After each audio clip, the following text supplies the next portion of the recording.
I don't know if I'm ever going to call you just Shawn, because Shawn G just flows, dude. You know? I get a little bit of both. In middle school, I got G.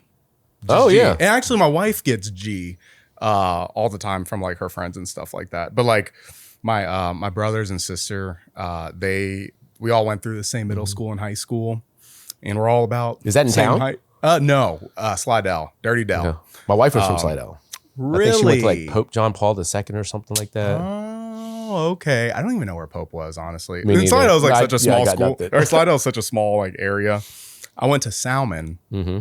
and Salmon is a lot of people pronounce it salmon, but but So Salmon this was is good. salmon. Salmon instead of I know, salmon. but actually, the mispronounced version is the name of our school. Is it named after somebody? I have no Like clue. a person, or is it just they just want to be unique, or is it just Slidell people? I'm like, any weird names of schools are probably named after somebody. Salmon. So even Slidell's, John Slidell, like it's probably named after somebody. Oh, Slidell's named after a dude too? Yeah. Oh, wow. Yeah. Like Baton Learn Rouge, something it's some new. guy named Baton. No, Yeah, right. It's like Mr. Rouge. Mr. Rouge. Yeah. Yeah. I have no clue, but I was really bad in like Louisiana history. really? I don't think I paid a lot of attention in that class. Yeah. I liked Louisiana history, but it's like, just like anything, you don't spend time with it all the time and you just start losing it and forgetting and everything. But I remember whenever I was in like freshman year, we did a project on the Louisiana wetlands. And I remember it was like, I can't remember the exact amount of time, but it was like, we lose a football field of wetlands I don't know if it's every day or every week or something like that. I know we lose a lot. And I was like, dude, that was in, 2009. And I was like, are you kidding me? And now it's 2025. And I don't think it's any better. Yeah, no, it did. I don't think they fixed I'm it. like, wait, hold up. The world's supposed to be better whenever I get older. Yeah. What happened? It just keeps going on. That's crazy. I'm sure you use a lot of like that wetlands knowledge now with real estate. Yeah. When you sell houses and Hey, when I go down, no, I don't. Yeah. I don't. So we met at Social Media Breakfast through Adam Chapman, and Jeff and I started going to that just because we wanted to meet more people that were doing this locally. Like you follow all these people on Instagram and TikTok and Facebook, and you're like, I want to do what they're doing, not like replicate like the dancing and stuff, right? But like the presence that they have. Yeah. So going to Social Media Breakfast was really awesome for us because we met a lot of cool people that we're still in touch with right now, right? Yeah. And then the presenters that came through, like he did a great job selecting people, like very high energy. I was telling you, like when I met you, I was like, dude, so much energy. It was so much fun, And then I saw you again at Flower Fest, and then just through following you now, we're just talking about Rhett, and like him and you, I feel like are very similar, and I didn't know that y'all were friends, and this is why y'all are similar to me anyway. Real estate agents. Once again, I'm not in the market to buy anything right now, but the parts that do get me are he's doing the burger thing, so you're doing food and stuff too. It's crazy to say this, I get a lot of news from you. Yeah. What to do in Baton Rouge, the places that are opening, the places that are closing. And you're like, dude, I didn't know any of this. And I feel like I'm pretty dialed into the restaurant scene, being in the restaurant business and being on the board for the LRA. Like, I feel like I know a lot of stuff. And then like, I see your videos. I'm like, what the hell? Like, how do you get this before me? But then I was like, dude, I'll just get it from you. So, and then the working out thing between you and Rhett. Very motivating. Because on days that I don't want to work out, which is almost every day, it's one of those things that you do because you know it's good for you. It's a good routine. It helps with my brain. So I can't go without working out. It's blood flow to me. It's less of like muscle building and like vanity.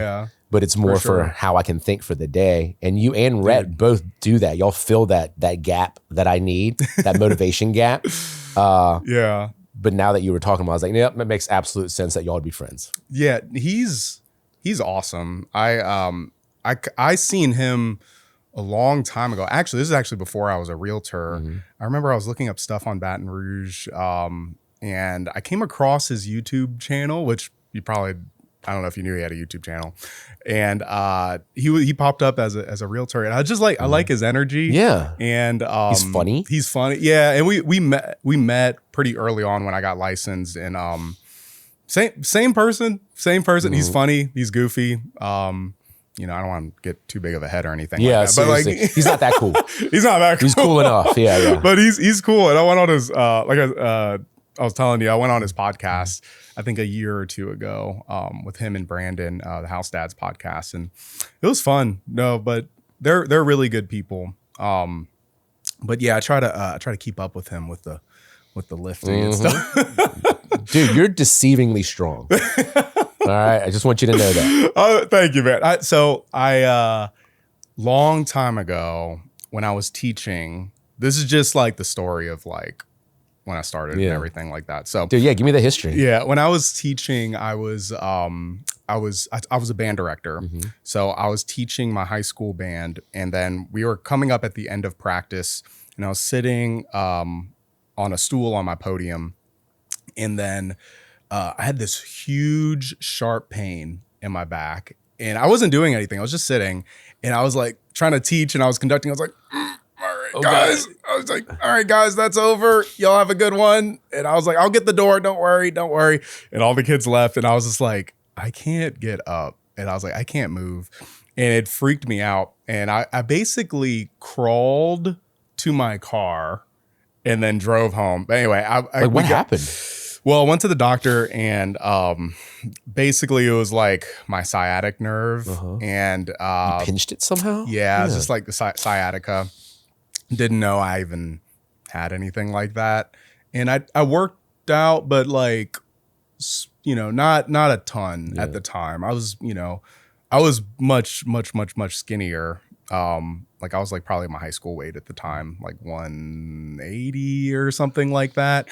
So I was like, you know, I want to get strong, you know? So that's when I started like lifting, and I only really focused on just strength training at like the time. Compound movements. Yeah. So squat, bench, and deadlift. And then I think after like 2 years or so, I did like a powerlifting meet.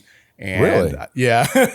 Dude, you went all in on it. Yeah, I was pretty good. And then whenever COVID hit and they closed all the gyms, we bought a bunch of home gym equipment, and then tried to keep up. It was really hard at that time with keeping up with that. But that's when I was also eating a lot too. So, dude, bulking, dude. There's nothing wrong with that. You can't get strong without eating. All the places. Oh yeah, that's right. Yeah, I don't know if there's a connection, but I just love food so much. So it gave me the excuse. I'm like, well, if I lift 200 pounds, I'm gonna go eat my weight, you know. So, but yeah, it all started from that sciatic nerve. Yeah, wow, getting pinched. That sucks. But have you had that since? Has it? No, it will only really flare up if I push it with my weights like just too much too quick. Yeah. So like sometimes like when your technique kind of breaks down a little bit. Yeah. If you're, I mean, I say this for everybody, if you're like lifting in any capacity, especially if you're doing heavy lifts or anything like that, even if you are pretty dialed in with what you're doing, like injury can and will happen. Yeah. You know? And it's like sometimes like, I mean, I'm sure you can relate. Like you wake up and you're like, okay, time to go work out, and you're just not. You're not feeling it here. You're not feeling like anywhere. You're like your back's kind of tight, and you're like, okay, well I'm gonna go lift, and you try to do what you did yesterday, and it just doesn't happen. You know what I mean? So that's kind of like what happened. Basically, it was just, you know, you get injured a little bit here and there, and you know, you take a couple weeks off, you try to jump back into it, and you're like, yeah, I can get back to what I was doing. And you're like, oh, get injured again. And you know, so I'm doing less than what I was doing before right now, because I'm like, I'm just gonna take it easy. But I was doing the I track everything that I lift with like the Strong app. Yeah. So I'm either trying to beat reps or I'm trying to beat weight. And then I just started lifting heavy again maybe 2 weeks ago. Because for the probably 3 or 4 months, I went like really, really light weights, high volume, because I was like, I'm not connecting with my muscles anymore. It's not like it used to be in like college for me when I was like just lifting heavy and like things were just moving. Right now it's like, it's just not. So like mentally, I think I'm the same person. Physically, I am not. So it kind of sucks when you have to like deal with that and you're just like, all right, dude. So like, hey, I'm getting older. I'm not as strong as I used to be. Mentally, I think I can do it, but that just means I just push myself to injury and then I can't do anything and then I break my routine and then it just kind of sucks. So like for 3 or 4 months, it was just nothing but light weights and I felt like my technique got really good again. You know, like where I could start like the mind muscle connection was back. So now I'm starting to lift heavy again and I'm scared to go too heavy now. Yeah. No, you know, that's 100% valid. Because you look at the history and you're like, all right, cool. Well, I did this when I was strong. I was like, all right, dude, maybe I don't try to put 275 on this bar right now. You know, like this is not going to happen. But you're like, dude, what if? You know, it's always hey, I'm a big proponent of like just like progressive overload, just gradually going up over time. You know, I mean, you could apply that to life, anything, you know, but like just I think doing that is important. So, I mean, I don't know. Sometimes the YOLO days are good for this, you know, assuming you do it to your liking. You know what I mean? Like if I ever like, I'm like, you know what? I want to do something. I could do this. And I really struggle or I fail it. And I'm like, well, that ruined my day. No.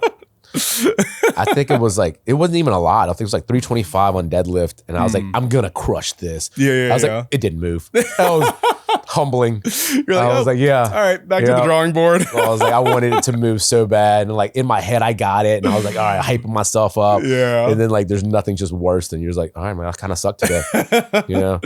Yeah. I mean, I haven't been doing it forever or anything like that, but it was for a while where I was like chasing numbers and then I'm still doing that. Yeah. I know I shouldn't, but at some point I was just like, I don't know. Like the chasing numbers thing is like, I was like, I don't know how worth it it really is. Cause it's a trackable metric for me. Right. And that's exactly how I got like stronger. But I think like, I'm learning more about myself as like an entrepreneur, I guess you could say. But like, I'm learning more about myself with like, you know, so like right now it's December, right?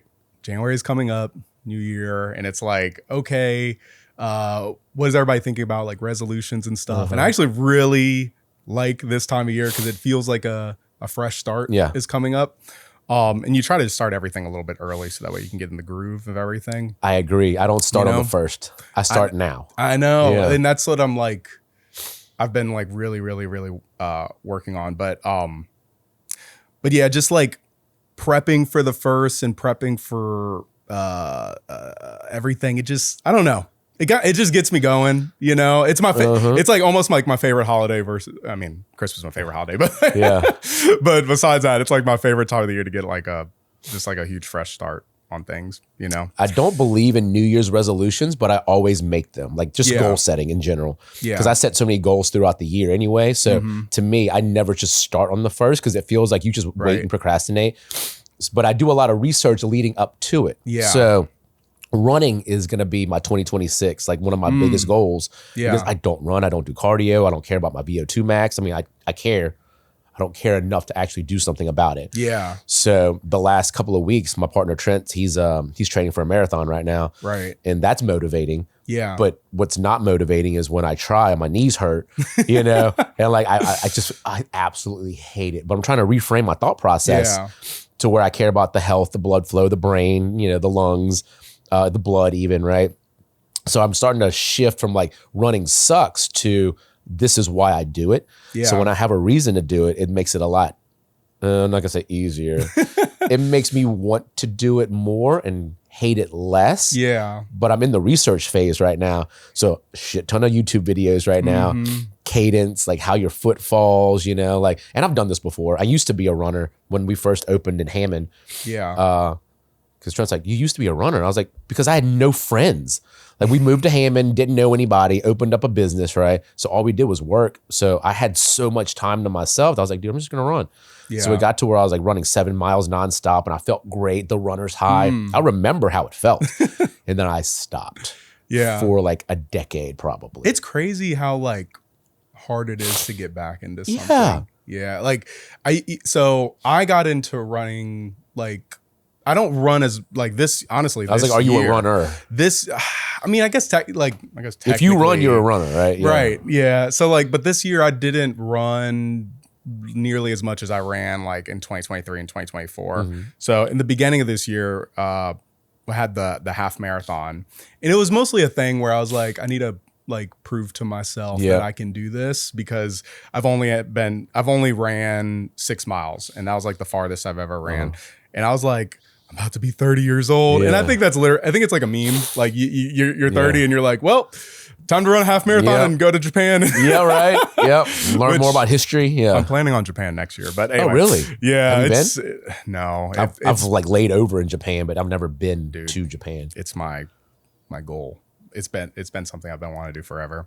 But yeah, so once I started, it was like I ran a mile and I was like, this is impossible. I'm supposed to do this 13 times. When you first start, yeah, dude. Dude, I was like, I could barely do for one. And then, you know, like once you do it and, you know, you work at it and you progressive overload to it, and then you reach it. I always go through this where I'm like, you know, I feel like anybody can do this. Yes. You know, every time I get to a goal, I'm like, okay, this took a long time, but I think anybody could do this if they just did it. But, you know, I mean, it's not in everybody's like goal to do that, I guess. But, you know, I was like, this was, once you train up to it, it's hard, but it's not as hard as I was thinking. Because I didn't have a time in mind. I wasn't like, I want to run a half marathon in 2 hours or something like that. I was like, I just want to do it. I just want to go without stopping. I just want to finish. Yeah. I just want to cross the line and be like, wow. Holy, I did it. I love goals like that. The ones that I think I can't do, like I like overcoming fears a lot. Yeah. Like skydiving, scuba diving, things that I'm not gonna say deathly afraid of because I do it. Yeah. But like things that are just like, it shuts you down. Mm-hmm. I want to do more of those things, right? Yeah. So the more that I look at it, not so much during, because during it's gonna suck. Just come to terms with it. It's gonna suck while you're doing it. But I focus on how I feel after I do it or after I complete. And then that's what gets me through. It's like, it's going to feel so good. You know, like I'm going to feel so accomplished. I'm going to like be proud of myself. And then in the middle, you're like, why did I do this? I can't believe I signed up for this, or I can't believe like I'm really going through with this. Yeah. But I say things out loud to hold myself accountable. Accountability is huge, right? Like as an entrepreneur, no one tells you what to do. Yeah. You know, so you have to tell yourself what to do, and you have to hold yourself accountable. Dude. It's the best and worst thing about being your own boss. I know. Nobody tells you what to do, and the worst thing is nobody tells you what to do. Yep. So you have to have like hard and fast rules that you live by. Yeah. At least I do. I write them down. Yeah. I mean, I'm always kicking myself like, okay, I need to do this. I need to do this. I need to do this. And like, I'm ADHD, like full disclosure, and it's all just the way, like, bro. No meds, no nothing. Well, and I think that's actually why I hop around into all these different like interests, I guess. You know what I mean? Like I went for powerlifting, and then I ran for a little bit, and then I was, you know, band director, and then let me do, you know, I've done a decent amount of like different things, and I get like hyper focused on them, and I get really interested, and then I set a goal to complete, you know, and then, you know, I reach it and I'm like, okay, now what? Next thing. Yeah. My partner's always talking about it because I'll go through hobbies like crazy, but I'll learn everything about it. My goal is to master something. So I'll always have the knowledge. So if I need to, I can do it again and I can teach somebody, and then I can move on to something else. But that's what I love about the restaurant business. Everything's always changing every single day because the people change. It's not so much the food changes. Like the food, I mean, that's easy, right? Yeah. But the people change every day, and that's what keeps me engaged.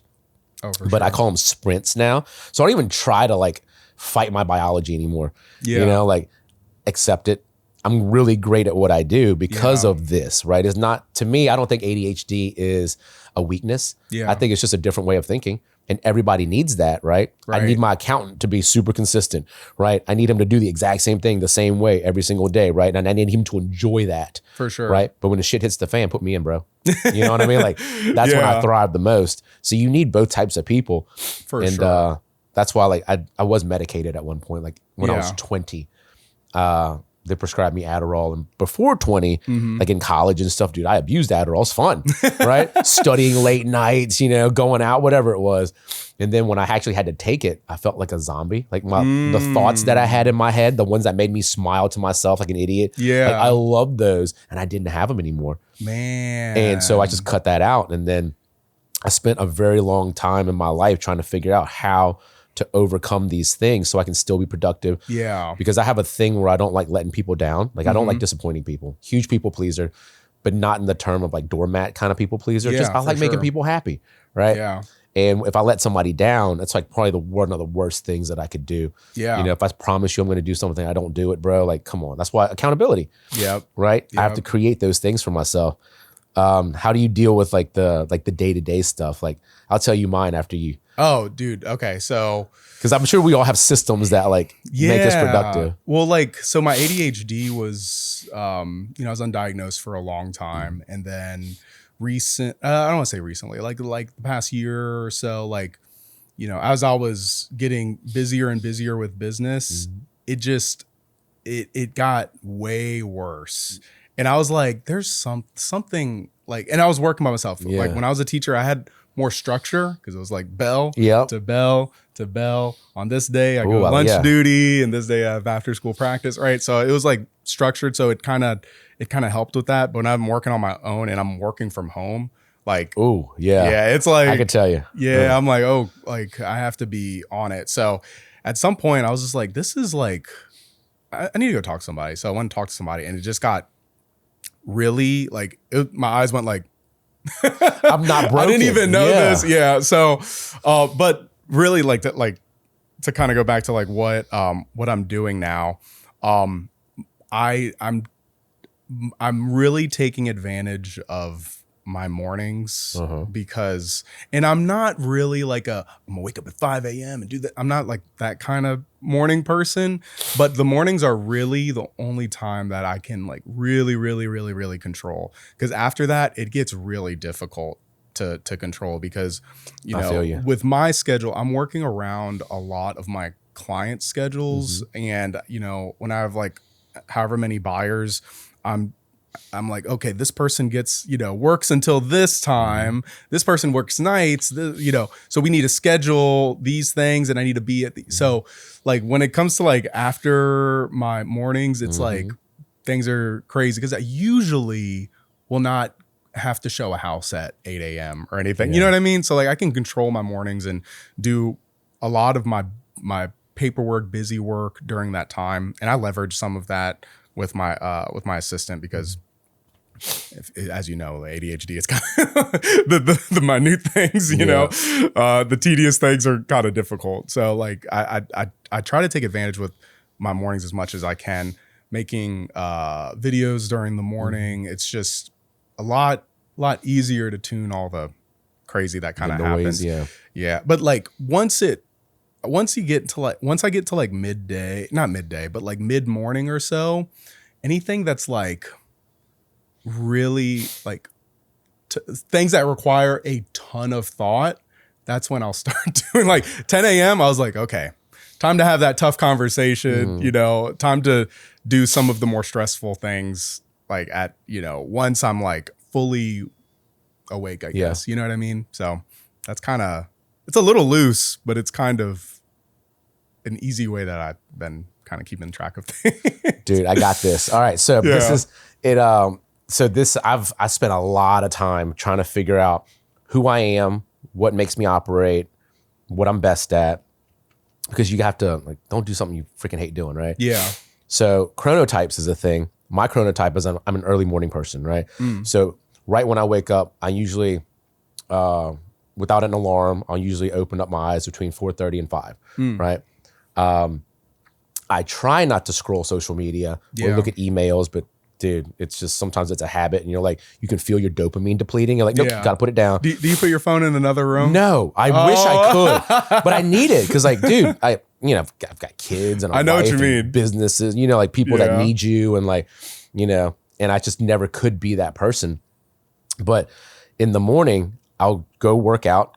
Once again, I have to decrease friction because if there's friction, I won't do it. Yeah. So I don't drive to the gym. I walk to the garage. Yeah. Right. So everything's in the garage. I get my workout in, and like we're talking about being a runner. If you run, you're a runner. I work out. Right. Yeah. It doesn't matter how hard I work out, how many reps I get, as long as I'm in the garage. If I'm lifting weights, if I'm touching things, right, I am working out, and it makes me feel better. The more hard things that I can do in the morning, the more hard things I'll want to do later. The easier things I start my day with, I tend to choose easier tasks as we go through. So being a morning person, my wife is amazing at this because once we get the kids ready, we probably wake them up around 6. And then from 6:30, they leave at 6:30. So from 6:30 to 9:30, it's JP time, right? And that's not like working out time, because working out time is different because no one's awake. My kids aren't awake. My wife isn't awake. The world's not awake. No one can take that away from me, right? No phone calls, no text messages. So that's like really me time. Yeah. But then my time to be like strategic and to get my tasks done, the big things, I capture everything digitally. So as soon as I have a thought, it's on my phone, right? I do the same thing. So in the morning, I categorize the things that I need to do in like life buckets, right? Like work, restaurant, life, whatever it is. And then I always write down all the things that like my appointments. So I go through the calendar. If it's in the calendar, I have to do it. Hard and fast rule. Oh yeah. Gotta have it, right? It's been that way for like the last 15 years.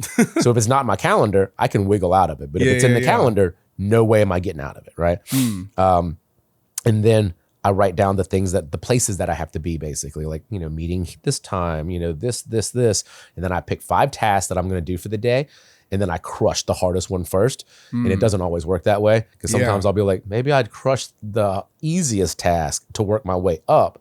But some days when my energy is high, I'll do the hard task and then work my way down. So the chronotype thing is a huge thing for me.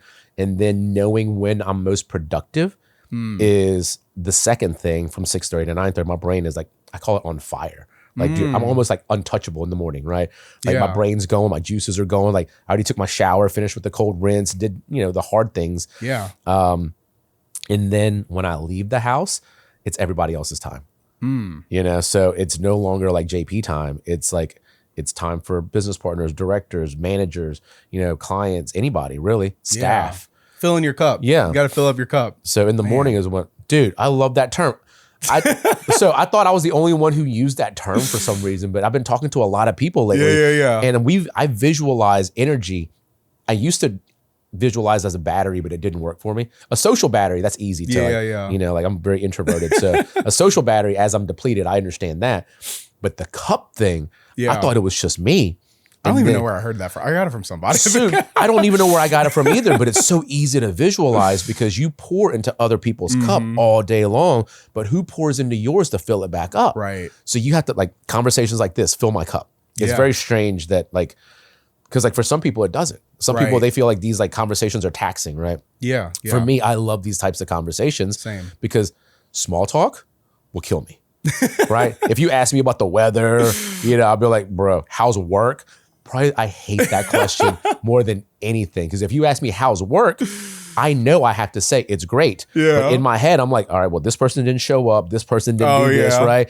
So like, that's such a loaded question. I know. Do you really want to hear about my work? Or are you just saying that, right? And if somebody's not in the business either, it's like, they got to explain, like, this happened with the inspection. They're like, well, what's that? They're like, how long do you have? Well, I was like, okay, well, we usually have 72 hours to respond. This is like, there's some specific stuff and it's kind of hard to explain. So saying like, it's all right. It's like, just like and easy. That depletes my, like, I don't want to lie to you, but I feel like I just lied to you. Right. Like I didn't all the way lie. It is good. Right.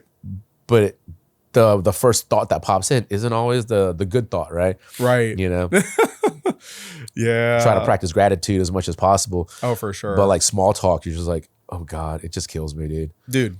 Yeah, same. I was thinking about this too, like just kind of going back. You remember talking about like the goal setting, and everything. So I remember I was talking and I lost my train of thought, but when I was thinking about goal setting for this like upcoming year, I was thinking about in the past. I don't know. I'm kind of curious how you goal set, because in the past I would have it at a specific like number or thing to achieve. Like I want to, like this for 2024. Or 2025. Oh my God, 2025. We're 2025. Wow, that's what the year is. But in 2025, I was like, okay, I'm going to make this many posts, and I'm going to ideally, you know, that will result in this many followers or something like that. I want to close this many deals, right? And those are all things that, besides actually making the content and stuff, all things that are like kind of out of my control. I can't control if somebody follows me. I can't control if somebody wants to work with me or not. You know, so I was like, what's a better way of goal setting? And I started focusing on like, I'm going to do this every day. I'm going to do this every week. And I'm going to, you know, spend this much time doing this. And I was like, this is way like, and then the result is going to be, you know, ideally something great. But like that instead of looking like I have to make 300 pieces of content, which feels like for me, it feels very overwhelming. It is, yeah. Okay, that's a lot. It's like, what are some like of the daily like tasks that you can do? And that's something that I'm more excited about. And you know, this month I've been practicing a lot more. And I don't know. It's just it's a different way of looking at it, but a better way for me to help achieve things and kind of prep for the upcoming year. But I'm curious if like with your resolutions, but you know, because whenever I go into the numbers, right? Once I achieve the goal, I get lost. And then you go, now what? And it happens very regular, not to bring it back to working out, but it happens all the time with working out, because I'll do like a 12-week program and then like a mesocycle. Yes. Yeah. And once I'm done, I'm like, I do that with dieting. So if I don't constantly stack what I'm going to do and how I'm going to do it, as soon as I stop thinking about it, it won't happen. Yeah. So I already know the first month I'm going to be carnivore. Second month I'll be keto. Third month I'll be paleo, right? Yeah, and then this was for 2025. And then I lost a bunch of weight, and then I didn't have a plan after the paleo part. So then I just went back to normal eating. Right. And I was like, well, this kind of sucks, you know? But how I goal set now, I think of it, working out is such a great thing for me because I can relate a lot of life back to working out. Right. So reps. The more reps I get in, the more mind muscle connection I get, the easier the techniques start to get, the more I master these movement patterns, right? So I don't set goals like I'm going to make $100,000, right? I set goals like I'm going to send 10 emails a day. Yeah. Right. I'm not going to say like I'm going to lose 20 pounds. I'm just going to walk, 10,000 steps a day, right? Which I'm not, by the way. Right now it's like 7,000. Yeah. So, because my watch will tell me. So, like, normally I get around 5,500, like just normally. Like an Apple Watch? Garmin? Yeah. Dude, I tried doing the digital watch thing. Dude, I was too connected. I was like, I have to track my like my body battery, like how my sleep, because I care about my sleep now. Yeah. I love metrics. I love numbers, but numbers in and of themselves, once again, kind of overwhelming sometimes or underwhelming. Yeah. So for podcasts, I started them in October, and I said, I want to be the type of person that records one podcast every 2 weeks. So that was about 26 of them, right? So I set the goal of 26 by the end of the year. Yeah. I know it was only October, but I was like, dude, I'm getting 26. I hit 26, right? Nice. Yeah. Well, now what? Right? So then I was like, dude. So then it turned into like just, because the reason why I set number goals, because it's easy to get the reps. And once I get the reps, I start to enjoy it and I find different reasons to do it. Yeah. This started off as restaurants can't afford what I do, right? Yeah. Because I can't afford what I do as far as a restaurant like budget goes, right? Like I'm not going to spend $1,000 for a video. Like that's not going to happen, right? Like attorneys can do that, doctors can do that, yeah. Like industrial construction companies can do that. Yeah. But a restaurant can't do that unless you're like Chili's or something, So it always starts off like in a very like helpful way, like a giving way. So I wanted to give people content. So at the end of this, you get a long form horizontal, you get a long form vertical, and then you'll probably get whatever AI snippets I get pulled out, right? Yeah. And to me, I give that to people. And then that was the reason why I started doing it. And then I didn't realize all of the benefits that I started getting. Namely, the first one, I call it therapy because, dude, how good does it feel to talk about the things that you're going through? That's not small talk. Right. Like the things that we talked about today, I feel good just talking about like my workouts and like, because I'm already thinking about how I can motivate myself more, right? Or how to inspire myself more. So I'm getting a lot out of it, and hopefully you get something out of it at the very end. But then I didn't realize, because my sister asked this question. She said, do you really think this podcast will blow up? And I was like, I don't really care. Yeah. It's not for the views. It's not for the audience. I don't really know who watches my stuff until you come up and be like, dude, I saw it. You're like, oh my God, did you? And then I get all cringy, you know? Because the goal is just to put myself out there, be the face of the business, because no one knows who I am. Yeah. I've owned moms for 15 years now. Man, that's amazing. You know, and like no one knows I exist really, you know, and you think you've been doing this for so long that everyone knows you. And dude, it's not how marketing and advertising work. There's a lot of people that go like that want to go like the faceless route. Yeah. Or get all the benefits of social media without putting themselves out there. And you can't. Yeah. I learned that from you too, by the way. Yeah. From social media breakfast. In like, you know, there in some ways, it's like it's kind of rare, but in some ways, depending on what your goals are, just because of how big the internet is, in some ways you can, but it depends on like what your business is, right? So like they have people like, you know, I use YouTube a lot. So do I. Yeah. And so like you've probably seen like faceless video essays, right? Where and I don't go through those anymore. Yeah. It's just clutter. It's hard. And with and there's so much this is like a gripe for me personally, but there's so much AI in video production that it makes it difficult to be like, am I listening to like a person that like wrote this out? My kids even know what AI looks like. They're like, that's fake. We're not watching that.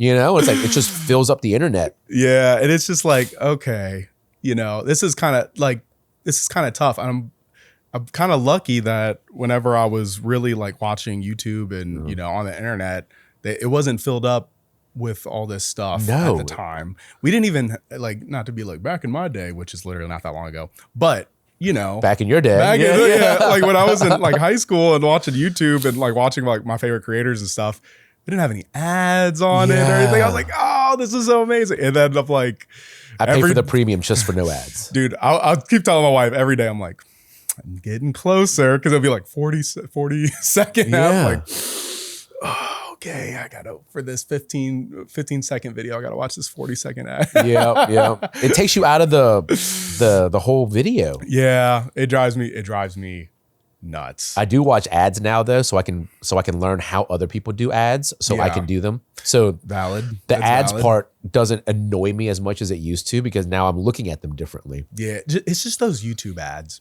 Those drive me crazy because you get the same ones every time. Like they're targeting you. Exactly. Like, they're just wearing you down. The more you see, you're like, yeah, maybe I'll click on it this time. Yeah. Or maybe I'll click on it by accident. That's what they're trying to get. They're but good like, at it. So when did you get into like social media, or what's your like your interest into it, or how did that kind of come about? The face thing in October. So like me being on camera instead of behind the camera started in October of this past year. Before that, I'm super cheap. So, and for some reason, I always think I can do things.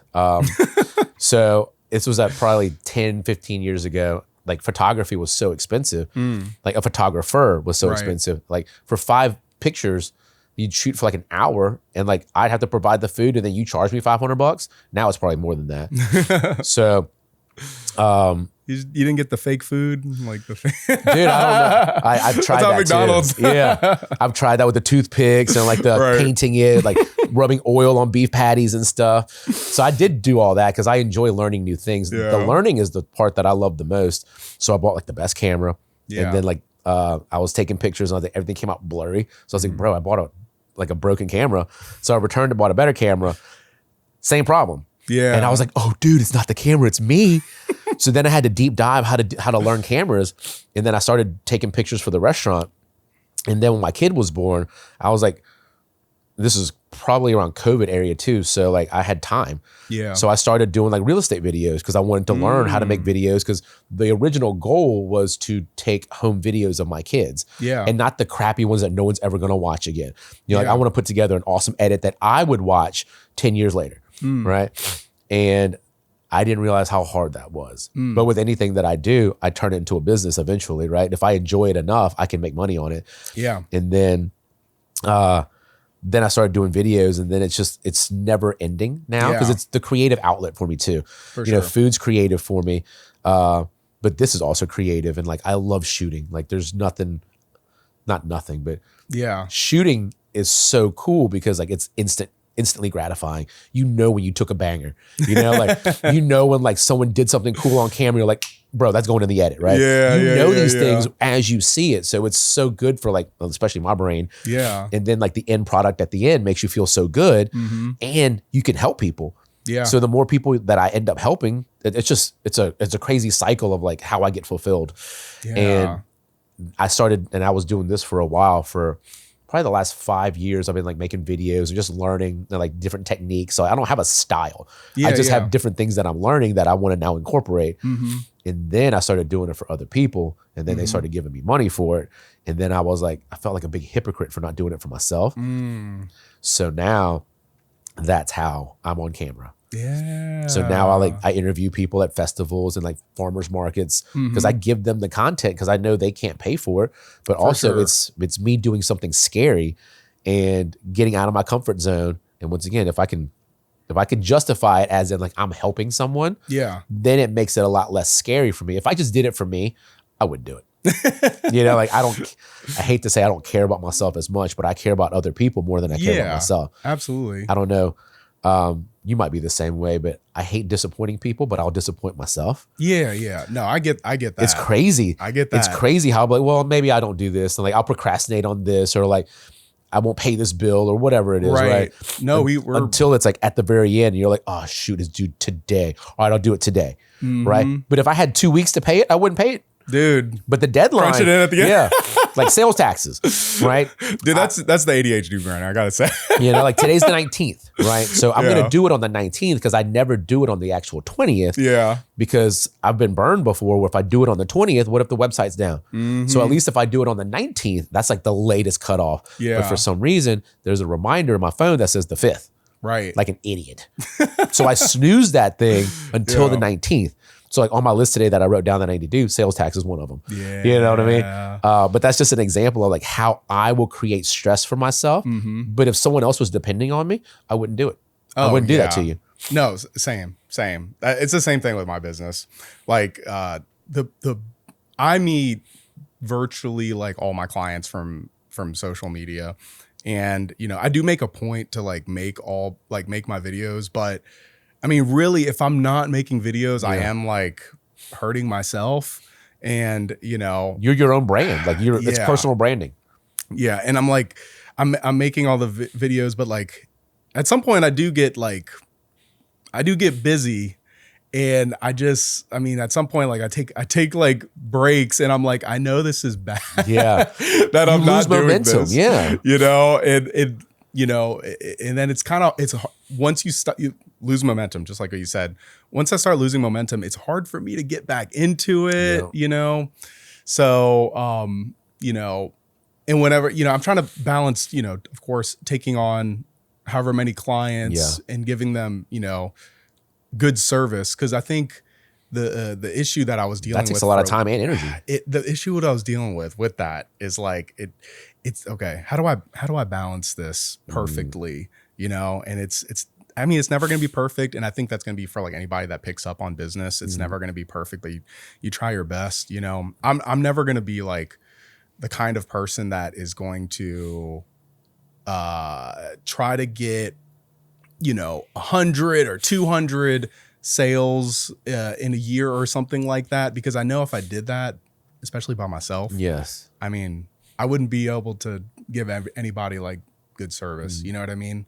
So I try to have a good balance. Balance is a tough word for people like me. I don't even know if balance exists, right? No, it doesn't. Like... Okay, wow. Okay, so my idea of balance now is periods of unbalance, but average is balanced, right? Right. So if I have to work a lot, late nights, early mornings, whatever it is, if I have to crush problems, fix something, you go through periods of unbalance, but then you swing the other way. So then you start making more time for your family or whatever it is, right? Right. So then you average back out to balance, but I don't think there's true daily balance anymore. I think that's a pipe dream that someone sold somebody and they bought it. And because you want to believe that so bad, like work-life balance, right? There's no such thing. Dude. You know, sometimes life will take over. Somebody might get sick. Something might happen, right? Or sometimes especially in the beginning. Oh, dude. I was talking to somebody about this, but I was like, the beginning, there's There's zero balance. There's no balance. And it just is what it is. You like, learn, no you balance. try, you get the reps in, like you're making it work. You're basically just forcing your way through. And then when you force your way through and you're like, all right, now I can back off a little bit. Yeah. But without all of that, once again, momentum, right? It's like creating mass. The more mass you have to go through something, the easier it's going to be. But if you only do 10% every day, bro, that's not enough. You know? I know. So like all new endeavors, perfect. I feel like we're very similar. Like new hobbies. Yeah. Right? Oh, yeah. If you just read like 1 page a day, that's not going to work. But if you binge watch YouTube videos, read books nonstop, listen to audiobooks, right? Learn as much as you can, boom, now you can do something. Yeah. But a little bit at a time doesn't work for me. Yeah. You know? I go deep in. All the way. It has to go all in, dude.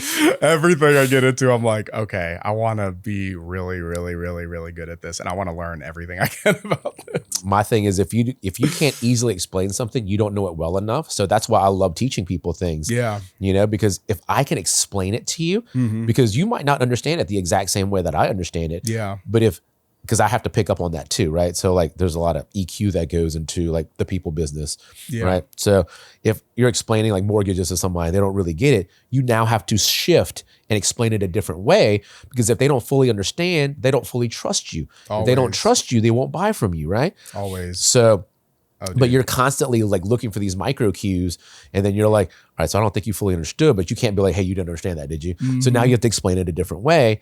And the more ways you can explain one thing, it's going to get through to somebody. Dude, I learned that big time when I was teaching in public school. When I was teaching band, whenever you're teaching a kid how to, whenever you're teaching a 5th or a 6th grader how to play an instrument. I can't even imagine.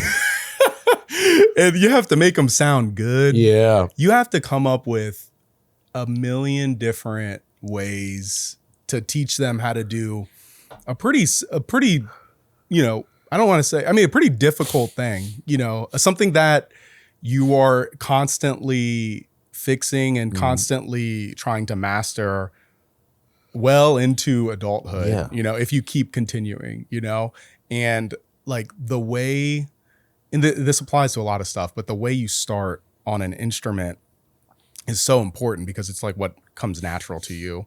And then you start building habits off of like that initial contact. And, you know, so like whenever I was teaching like beginner students, I was like, I myself was like, this is the most stressed out thing for stress. I'm just very stressed doing it, because depending on how this first year goes, it's really going to determine so much of what they do later on. Oh, I like that. It's crazy. Yeah. I you know, you're thinking about their future all the time. 'Cause I'm like, this 6th grader that is learning how to hold their trumpet, you know, and they, you know, maybe they're messing with their lips and stuff like that. I'm like, they can't go home and I didn't let them take their instruments home for a bit, because every time they picked up their instrument, I wanted to be in front of them, telling them what to do. You know what I mean? So like, I needed them to be good and set up properly, so that way when they got into high school, that they would be able to like take those very basic things and just, you know, compound on them and get better and better and better. So it's I had to explain this very like the same things in different ways, because all the kids, they learn differently. Because if, you know, I'm teaching, you know, I'm trying to think of like the first few classes I've had. Like my very first year, I had 50 beginner players, and then that all played different instruments. Yes. How crazy is all that? Played different instruments. So like flute, clarinet, bass clarinet, alto sax, tenor sax. I mean, this is later on, 7th grade, 8th grade. But everything was there. And it wasn't over after that first year. I was constantly having to like fine tune everything that they did. And it's so crazy. Like, it's so crazy how just like focusing on like the very basics, the fundamentals, all the fundamentals, and how important it is getting into anything. And some people like to skip and forget the fundamentals and go, I want to do they want to go straight to freestyling before they learn scales. Yeah, exactly. I think about that every because I think it applies to like everything. I agree. It applies to everything, right? If you go like, I want to go deadlift or actually, let's say not deadlift, because you can try to deadlift 400 pounds. You can come out scotch free. I want to go squat 400 pounds. Yeah. You know, there's some people out there that will go and attempt that because they've seen somebody do it and just say, I think I could do that. And, you know, that could crush you. You know what I mean? You'll make you give up. Yeah. Exactly. And like, I had middle school students that are like, I want to play this super high note. And of course I want them to try, but if the more they mess with their muscles and they like start contorting their face to try to play those really high notes, it builds bad habits. Yes. You know, and like, which are hard to break. Right. And even like, I don't know. I mean, this is I don't know if this is a hot take or not, but I think even in like the content space, you know, some people go straight to, you know, spending all the money on equipment when they need to figure out like kind of like the basics with what they can just do with like their phone, you know? And I'm like, man, this is a lot of money they're spending on maybe things that they can like really figure out on their own, especially, or just like watching like from like, you know, watching other people do it. You know what I mean? So, I mean, that's just like a recurring theme in every aspect. I'm guilty. I'm very guilty. But I understand. Yeah. You can't be creative until you learn the fundamentals. Yeah. So until you get good at like the super boring, the let's call it monotonous or repetitious, like all of those things, until you get really good at those, it's hard to be creative because you don't know what you can and can't do yet. Yeah. We talked about that with the camera gear. I bought all the camera gear and I had to learn the fundamentals of light. But there's some people that won't do that. They'll buy it and they give up. They're like, this is hard. And I'm like, yeah, well, you know, it doesn't have to be, you know, just start easy. You know what I mean? Just learn and like see if you even like doing this. Exactly. Some people go a little too deep. Too deep. I'm still that person though, because like, if I'm in, I'm in. Because like if I invest in the gear, I have to learn it, right? For sure. So that's a good way to look at it. Because I mean, but there's just so many people that don't. No. But I don't have that like give up, like you know, like that feeling of like I would disappoint myself and everyone that I told that I was going to do this. Yeah. You know what I mean? I think, I guess like the main thing is like the people's like focus on things is when it comes to like content creation is kind of off in my opinion. Cause like I was talking at a real estate conference not too long ago, and we were talking about like what kind of content is like good to make, and like, you know, how do we meet clients, and, you know, all this kinds of stuff. And somebody in the crowd asked I was on a panel. Somebody asked one of the panelists like, hey, what kind of like camera do you have? And they were it was like, oh, I have a DJI Osmo. And then I seen everybody. Oh, dude, yeah. What kind of app do you edit on? I think it was like CapCut. And I was just like, that's like, I call it magic bullets. Like, that's everyone's the least looking for that. important thing. Yeah.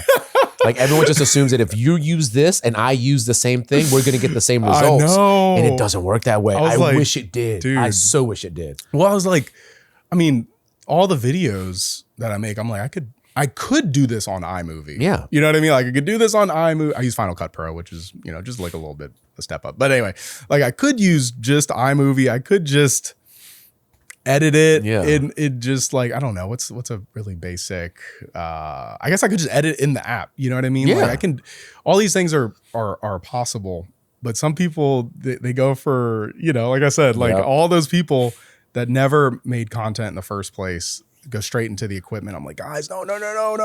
Try to just do it with you. Because you think the equipment is what's going to make you, but they don't realize how many times you had to fail and figure things out and get good at things. Just because you have a nice camera doesn't mean anything. It takes, I will say, this is maybe one of the more interesting things that I've like kind of seen, because there's a lot of people making content, right? Yeah. Even if you're not like a content creator, people like learn how to edit lightly. I just think it's so interesting that there's so many people out there editing and like cutting and splicing and adding music and slowing this down. I'm like, what?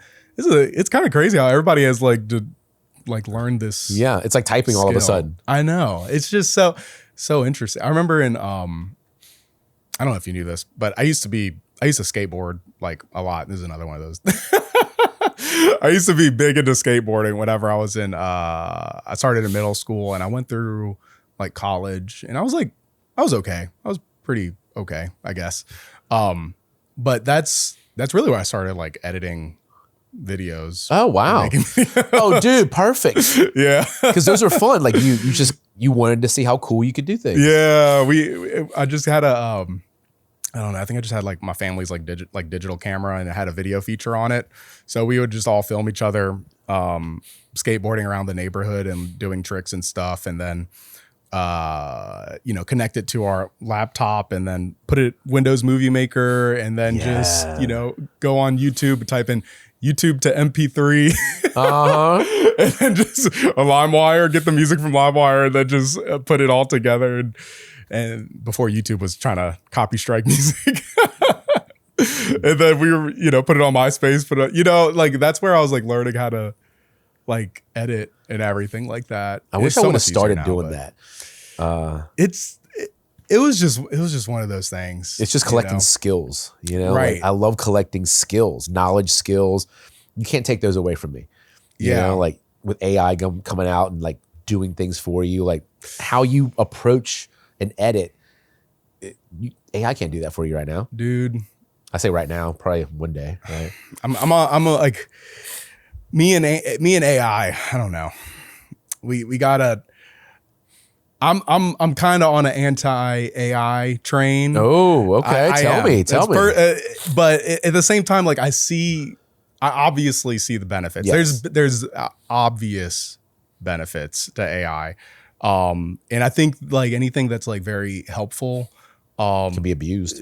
Yeah. And I think that's used the main thing. Like it's like AI is I think the way most people see AI as like for the arts. Yeah. I think it's just really bad. I think it's bad for like us as a society. Cause like what I think I saw something recently.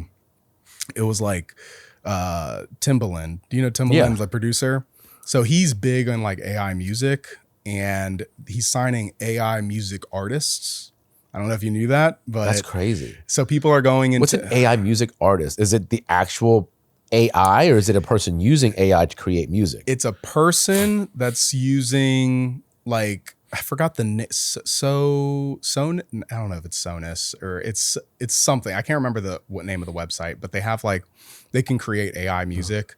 So basically, you tell it like, I want this in the style of like an 80s ballad, like Sora or something like that. Yeah, it's something like that. And then you can type in the lyrics, or I'm pretty sure it can. I never mess with it, but I'm pretty sure it can make the lyrics for you. And then from there, you can, you fine tweak it with telling it what I want this style. Yeah. No, I want this style. I want this. I want this. And then it makes a song. And then it's a banger. And then, how and crazy. And then people, and I'm like, there's so many artists out there, like so many, like too many artists out there. And I'm like, this is crazy that, this person who doesn't really have any like true musical knowledge. Exactly. Or capability or anything like that. But they're good at prompting. Just got signed by Timbaland. And I'm like, this is like dystopian. You know what I mean? Yeah. So I'm like, I'm not saying, I think there's gonna be a market for everybody, I guess. Yeah.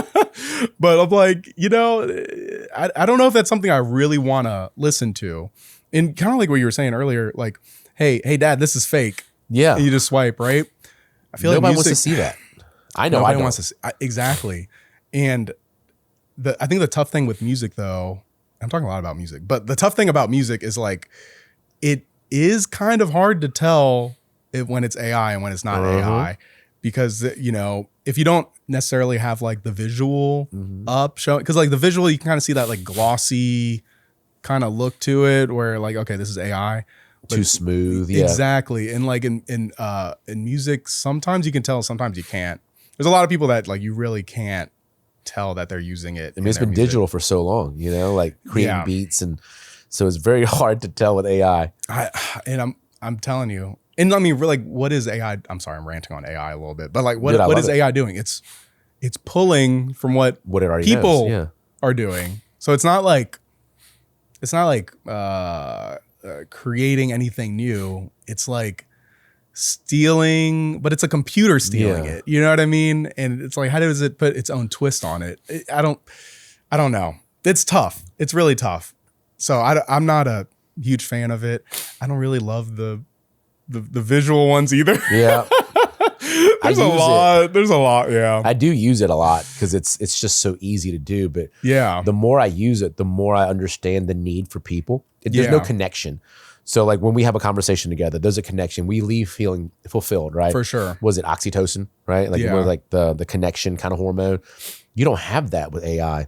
Right. So, well, I don't but know, it's a tool though. Dude, you see them dating? Bro. You see them dating? I've seen a lot. Like there's like an AI actress now and like an AI singer and like who like they're not even real. I know, dude. Like, how is this? Man, I don't know. People are starting to get connections, man. They are. Someone just bought like a $10,000 engagement ring I saw on like Instagram or something. I was like, for a thing that doesn't exist? I know, dude. It's so weird. Oh, yeah. But someone was telling me the other day, like, I don't know how true this is, but this generation of people has been, you know, the most lonely. We were talking about like, you know, the decrease in like drinking and like socialization, right?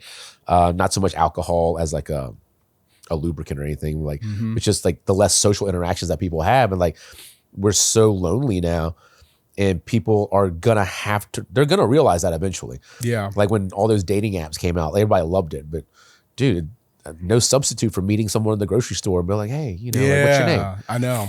I know. I think.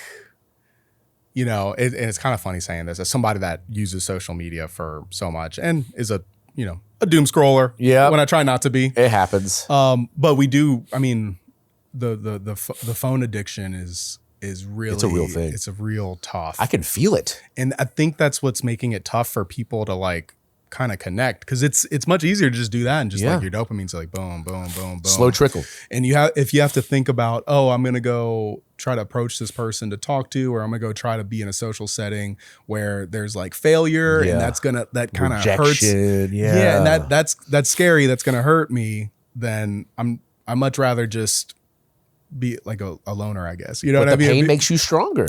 That's what it should be, right? But some people can't overlook that. I really think a lot has to do with just being on our phones too much. I agree, dude. 100%. Like I feel different when I doom scroll. Yeah. And like TikTok is terrible for some reason. I don't know why that's worse than Instagram. It is. I haven't figured it out, but like if I open that TikTok thing because I got a notification, a new follow request, or like a comment that I need to respond back to, that's how they get me. Yeah. Because like I don't normally open TikTok, but if there's a comment, I have to like say something, right? Yeah. And then I start to my thumb just goes autopilot, and you're like, what am I doing? Yeah. And in the middle, I'm questioning my life choices right now. I don't know why I keep doing this. And then like, and then I put it up like face down. Like, all it's all curated for you though. Yes. That's it's all things you like. You know, if I'm scrolling and I see like lifting, I'm like, oh, I like lifting. Yeah, right. Then, I want to learn a little bit more. Right. You know, like, then, oh, music. I like music. Oh, Baton Rouge. Hey, I live there. You know, which, you know, thankfully I've been right. to get on that. But like it's stuff that just kind of keeps getting, there's no stopping. There's no end to it. There's no end to it. So there's no hit. There's no spike. There's no payoff. Even on, Facebook and Instagram, which, I don't love either. But like at some point it will say like, hey, you saw what you needed to see, right? But they've also been. Have they? It's harder to get there. That. Did they? Yeah, I feel like they stopped that. I wouldn't. At one point, like you've seen all the new posts that everyone's already put up. And you're like, all right, cool, I'm done. Yeah. I don't think they do that anymore. Well, dude, they're also just showing you like random stuff. You're like, hey, this is a suggested post. I was like, who are these people? Or it's like stuff from groups that I'm like not even a part of. I'm like, I don't care about that. Why is it? And then I end up watching it. And then I do end up watching it. How did they get me? That's literally how they get. Yeah. It's a bit much. It's a bit much. I've been making some like, some efforts to try to stopped using it as much. I actually find myself to be more like creative whenever I'm not looking at it, because you're not trying to follow what someone else just did. You're like, well, maybe I should do this because they just did it. Yeah, I just want to make things that make me happy. Exactly. And like, you know, whenever I'm not getting like constantly hit with, I guess dopamine. I'm just using dopamine. It is a thing. No, I understand the dopamine thing. When I'm getting constantly hit by dopamine, like, it makes things like creating it for me. It makes it more difficult to do, and it's like this isn't like a fun thing. But if I'm starting from like I'm not doom scrolling, I'm not doing any of those things, then I'm like, oh, I like creating. Let me go do that thing, you know, because it just numbs your brain. It does. You know, I can see my kids' eyes glaze over when they watch too many YouTube videos. Yeah. Yeah. I can watch it and then their mood changes. Yeah. It's crazy. And like, I think that's why they're saying like, I don't know why I know this, but they were saying like, you know, Coco Melon. Yeah. Like, they're saying like Coco Melon's bad, right? They're saying Coco Melon's bad. I had no idea. It is terrible. Because it's so bright and it's like, it's almost like quick. TikTok for kids. Every 2 seconds it's changing. It is. And the rhythm is repetitive and like it's easy to sing along to. And like the keys that they use to it's just, it is so good at hooking people. It is. So like, you know, I watch it all the time. No, I don't know. But like I used to until I realized I was like, nope, I can't do this. Like Miss Rachel, kind of the same thing too. Yeah. Like there's that lady and I was like, oh my God. Like they're so smart though. Well, I'm gonna challenge you to do something. Ooh, I like challenges. You to do this. So you know, before you go to bed, you could even do this like just like right. I know you said your phone was like on the side of your bed, right? Just like wherever the next room is or something like that, just like right before you go to bed, just plug it in over there. If you don't need an alarm or anything like that, just try it out for like a couple of days and you will get the best sleep. Like I wake up and if I've not looked at my phone like while I'm in bed or anything like that, which I used to do at some point, which I think a lot of people unfortunately, you know, do. I knock out like that. Ooh. And then I wake up. I'm gonna do it this Saturday, dude. I wake up well rested and like I'm like, oh, you know, it's really that damn phone, you know? Yep. Like my mom, get off that damn phone. Yeah. It's like, oh, it was really that damn phone. I'm gonna try that. Yeah, it's crazy. I don't know what I was watching, but they're basically saying like in the morning, it's a good idea, and it's a little tough, like depending on how early you wake up. It's a good idea if you like when you wake up to go outside to get some sunlight and get sunlight, reset your circadian rhythm. Yeah, and you know it's a little.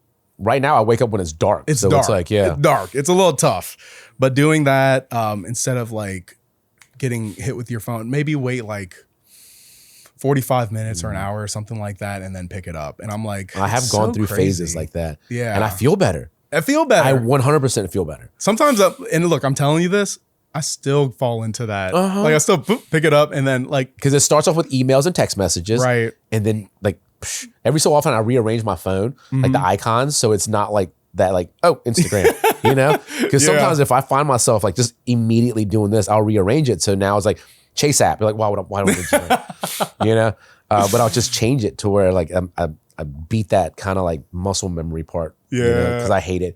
I hate when I feel addicted to things, you know. Same. I'm like, damn, I'm such a bitch, dude. Yeah, like, right. That's my mantra. I was like, dude, don't be a bitch, because like you know they're doing this to you on purpose, and I'm falling for it. I know. I was like, what like how weak am I? So weak.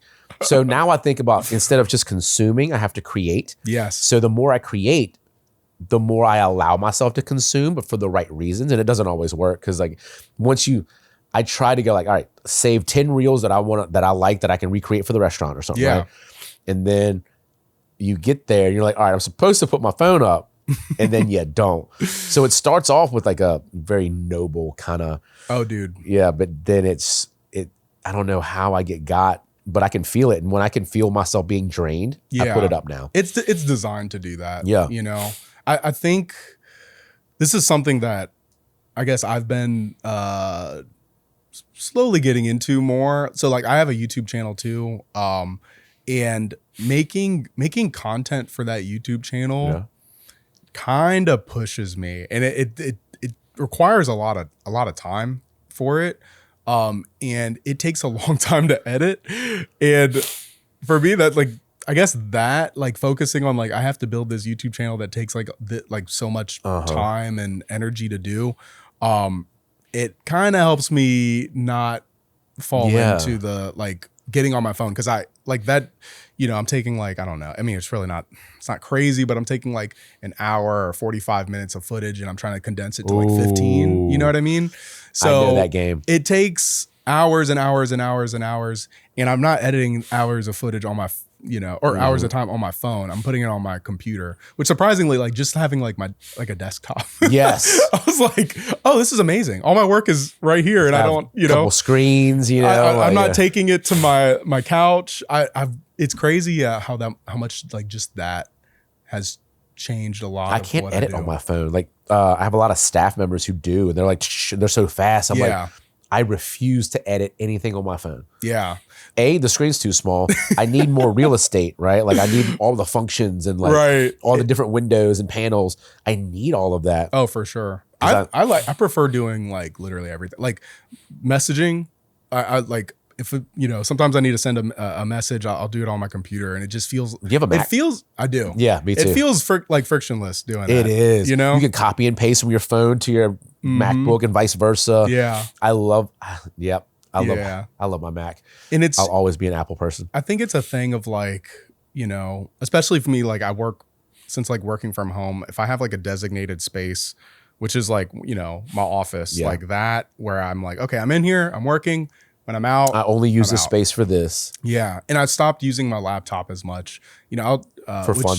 Yeah, because I don't either. I'll be sitting on my couch. We'll be like trying to watch something on TV or something, and I'll be like, and I'm like, this is crazy. I'm not even like I'm not enjoying that. I'm not even very productive at this. This is all bad, So, I feel like that you can apply that to a lot of things. Oh gosh, I'm gonna throw in one, another hot take. I don't know, dude. Hit me. I love this. Okay, so applying that same concept, where if you have one space to do like an activity, right, which is like my desktop. So I go to my desktop. This is where I do this, and when I leave, my mental health is better. That I don't have to, bring it to the couch, bring it to bed. Right, I'm doing that. I'm less business. Right. This is a deep topic. Gambling. It's almost better if it's just at the casino and not it's an activity on your phone. Yep. You know what I mean? So like I think I was watching I watch a lot. I do watch a decent amount of YouTube. I think his name's CoffeeZilla. Have you heard of him? Mm-mm. He goes into like crypto stuff and just like scams and a lot of that kind of stuff, and just like consumerism, all those kinds of things. He touches on like a lot of like current events and stuff. But CoffeeZilla. He's I'm gonna need to pretty cool. He's pretty cool. I think you'd like him. But he was talking about like sports betting, and I remember whenever in Louisiana they had a vote for sports betting, and I remember at the time I was like, oh, I mean. Yeah, why not? Who cares? Yeah. What's wrong? I was like, the sports bet. I mean, who cares? Like, it's not my money. Yeah, I'm like, if people want to do this, let people do this. And then now I'm like seeing how everything is happening. I'm like, oh wait, what are we betting on now? Like we're betting on like the color of somebody's jacket, and we're betting on wars and stuff. I'm like, what is? You can bet on anything. And like everybody, and then it's always on your phone. So it's like, man, the notifications pop up. You don't need to drive to the casino to lose so much money. And I'm like, oh my gosh, at least driving to the casino has some friction to it, And I'm like, oh, this is crazy. That's a me thing. I've been like, just like looking into more and more, and just kind of, I guess just like seeing like, okay, certain things can, things can exist but you just need to have them in like compartmentalized things. Too many things are so easily accessible from our phones. And I'm like, we need to have a little bit more of like a... I'm not going to say I want the government to regulate things like more, but maybe we don't give everybody everything. Yeah. You know, it's just a little tough. Need these things. It's tough. And I'm like, you know, I'm not smart enough to say like, I know all the answers or anything, but I'm like, this kind of sucks that this... I feel like it causes a lot of problems because like so many people can't regulate themselves. Yeah. I'm probably one of those people. So I'm great at not doing things. I'm very bad at stopping things. Yeah. So if I do something, I'm in it, you know what I mean? Like drinking. Like I don't drink all the time, but when I do, I love to drink, right? But it's so easy for me to not drink for months at a time. Yeah. You know, so it's not like, but whenever I do start, I'm like, oh, maybe another one, right? It's one of those things. Dude, I have addictive personality. I have to be really careful with stuff. Yeah, so I'm really good at not like dieting, right? If I say I'm not going to do something, I'm not going to do it. Yeah. But if I don't have a game plan, I'm just going to, I had Jack in the Box last night, man. Like, dude, I felt like a piece of shit after I did that. We left the Christmas pageant for my kid, and like Jack in the Box is on the way home. Yeah. And for some reason, I just felt weak, and I was like, "Let's go get a jumbo jack or something." Dude, I mean, yeah. Sometimes I will say sometimes life warrants that, you know. But sometimes it's like. And then I woke up this morning, I was like, "Why the frick did I do that?" Same thing. I'm like, am I that weak? I was that weak. I've been so I have to say it out loud. I've been trying to cut myself, and it's one of those things where like you don't realize you're addicted to something, right? Yep. And I'm like, oh, I literally can't have chips. Oh yeah, dude. Candy, sugar's for me. I love everything. Dude, sugar. It's the hormones. Yeah. So the more I realize how much I'm governed by the hormones that my body creates or doesn't create for whatever reason, right? Then it's a little bit easier to understand why I gravitate towards certain things. So it takes about 2 weeks of no sugar for me to cut those cravings out. And then I can walk past the king cake and be like, dude, I'm cool, right? Right. In the middle of it, you're like, it takes so much willpower. And willpower is like it's finite, right? So there's only so much willpower I can have like throughout the day before it's like, dude, it's just one cupcake. Well, you know, I was talking to somebody about this, about like just motivation. And it's like, motivation is never enough. No. Like, you can't just be motivated. Discipline is going to trump motivation all the time. And sometimes it's like, you know, I think about all the things that I wanted to do and maybe I didn't do them. And it's like, it's all because it was just so motivation filled. Yeah. And I remember like, you know, even when I was starting in real estate, it's like, I was very motivated because I was just, everything was so exciting. And then like once you're in it, like, and you're, you know, hey, this is your career. You're doing it. You're doing the thing. It's like, oh, like I can't always have like a carrot in front of me. Like I have to like, you know, this has discipline. I have to be just disciplined in doing all the things for me, it's like for the enjoyment of it, you know, and for my livelihood. You know, everybody's that's working. important. Yeah. Yeah. So, I don't know. But motivation is just, it's just one of those, I don't know. It's one of those weird. If I find a deeper meaning for something, that'll drive me to get it done. Like dieting in and of itself doesn't. Living longer for my kids does. Yeah. You know, so absolutely. Like when you can think of like why I'm doing these things, that like for running, it's not because I want to lose weight. It's not because I like want to run a marathon. It's because I want my heart and lungs to be better so I can live longer, right? VO2 max. Absolutely. Right. Got to be harder to kill. Yeah, right. Yeah. If there's a zombie, I want to outrun this thing, exactly. Right? Like, yeah, I'm not going to be the slowest guy because right now I might be the slowest guy. Yeah. So thank God there's no zombie. I tell all my friends that I'm like, they're like, why are you lifting? Like, well, I'm like, I just want to be harder to kill. Yeah, right. Yeah. Actually, I might start using that one. I'm like, I am going to be harder to kill. You know? So the reasons why I do a lot of the things that I do, like business, right? The last probably 3 years for restaurants have been pretty tough for everybody. Oh yeah. So, and like, dude, you just did a post about all these places closing. Dude. I was like, what the frick, dude? I know. I didn't even know. I know. Right? And it makes me so sad for Baton Rouge too, seeing that. I'm like, like we need more niche, different restaurants. Like I like that. But I was just talking to somebody about it because it was your post that I was thinking about. I don't know if I said your name out loud or anything, but and then the comments kill me, dude. Because it's like, I love that place and I can't believe it's closing. You're like, well, you didn't support them. Right. You know, like you didn't, like, what did you think was going to happen? I know. Like, dude. But everyone says like, oh my God, I can't believe it. I loved it. And you're like, no, you didn't. Like you support people with your dollars, you know, like, dude, and the comments kill me, dude. Yeah. Comments all the time kill me. They say so many crazy things, positive and negative. Yep. And it's like, you're like, does everyone just get a voice now? Like, dude, do you just get to say whatever you want? And like, you think this is like helping people? Dude, I got to say, especially because you're in the restaurant business, I'm like, man, the thick skin you have to have in the restaurant business is crazy. Because like whenever I do a food post, which by the way, like I haven't made a lot of food posts in a while. I've kind of shied away from it for a little bit. I think you've merged like a lot of like your food stuff with the real estate stuff. Like these are the things moving into these buildings. Yeah, that's what I kind of, because I like to just show like, hey, if you're going to be in and around this area, you may like this, or even if you're not, this is going to be happening, so you may like this in your own, you know, where you live, right? But just like some of the comments I get are just so like diabolical. And I think about like restaurants, right? They have people that are making food content, and there is something in me when I see something about like a rating. Oh yeah, I'm giving this, and I'm like,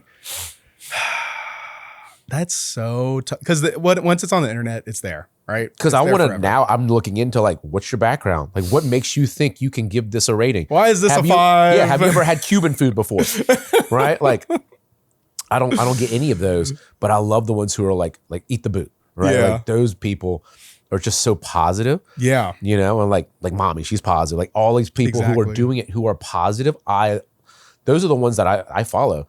Yeah. The ones that are like, this sucks in this place. And you're like, bro, like I don't need your negativity. There's enough negativity in this world. I don't need it. Always. You know, like, but those are the ones that get the views the most, right? Right. Yeah, but I just think about like, it's sad. Like, I hate it. I'm like, these are businesses. You know what I mean? Like these are like the same people commenting in your post, but I love that place. I can't believe they're shutting down. I was like, oh, I'm sorry, you gave them a 2-star, right? Like Jesus. I know, and it's not even a thing. Like I think mommy has this. And I started thinking about it more. Like when you go to a place, you go there at least like 2 or 3 times or something like that before you give it like okay, this is like how I really feel about this spot. And I'm very aware that not everything is not every place is going to be for me, or taste is subjective. It is so subjective, and it's like it's not every place. It is maybe not even every place. It's like not every dish. Yes. You know what I mean? Because you may be trying one dish from this place, and you're like, well, I didn't like this. And I'm like, well, they have all these other things that could probably be. They're probably better at. So when I make a menu, I think about all killer, no filler. Because there's a lot of restaurants that put filler because you want to be able to use the ingredients that you have. But it might not be the best thing. Like our chicken Florentine sandwich, probably not the best thing, but we have spinach dip. You know what I mean? Like, so like, why wouldn't I do it? And then you start to think about like, if someone comes in and orders that, they're going to judge me on this sandwich that even I know is not that good. Yeah. Right. So then from a restaurant perspective, all killer, no filler, I think about that. Yeah. But at the same time, so like we've been open for 15 years. We won Best Burger a good bit, right? Yeah. And I love burgers. Great burgers. Thank you. I love burgers. I love all types of burgers. It doesn't matter. I love diner burgers. I love smash burgers. I like fancy burgers. I love all burgers, right? So when we were first coming up and every time we won an award, it was like you got a little cockier, like you're like, dude, hell yeah, best burger, right? And then you start to realize you might think it's the best burger and I might think it's like, right? And we're both correct. Yeah, like, we're not wrong about that. Exactly. It's subjective. Is what do you like? Maybe you don't like an 80-20. Maybe you like a fattier beef, right? For sure. Maybe you like a leaner beef. Like I'm not a leaner beef kind of guy. Yeah. So like, see, I like a lean beef. I see those a lot, and I don't know. I think it's so tough for like just the internet gives everybody an opinion. Yes. I think that's the main thing. And like, I feel like you should be able to back it up though. It gives me an opinion too, Yeah. But I gotta, even whenever I didn't have that many views or anything like that, I was still like kind of careful because I'm like, I don't want to hurt anybody's livelihood, especially if there's a lot of people that like maybe like this place or something like that. Even like I don't even know. I'm just like throwing out an idea, but like if they had one rude waiter, I'm like, there's so many other waiters that work at the restaurant too that you're judging off of, and it's tough. Google, Yelp ratings. I can tell you this, it's crazy because the amount of times someone has said, this server was rude to me, I'll never come back. And you're like, do you know I fired her the next day? Do you know how bad she was? Like, you don't think that we knew? Right. So like you're judging this entire restaurant with all of these people that work here on this one person who had their own personal agenda. Yeah. Because you don't know, and people are people. So like maybe she had a bad day. Maybe someone passed away. Like you don't think about these things when you're like, this girl was so inattentive or whatever, right? You're like, bro, like I know these people and I know other restaurants and I know what they're going through and I know that people are people. You don't think that their mom's sick right now. I'm sorry.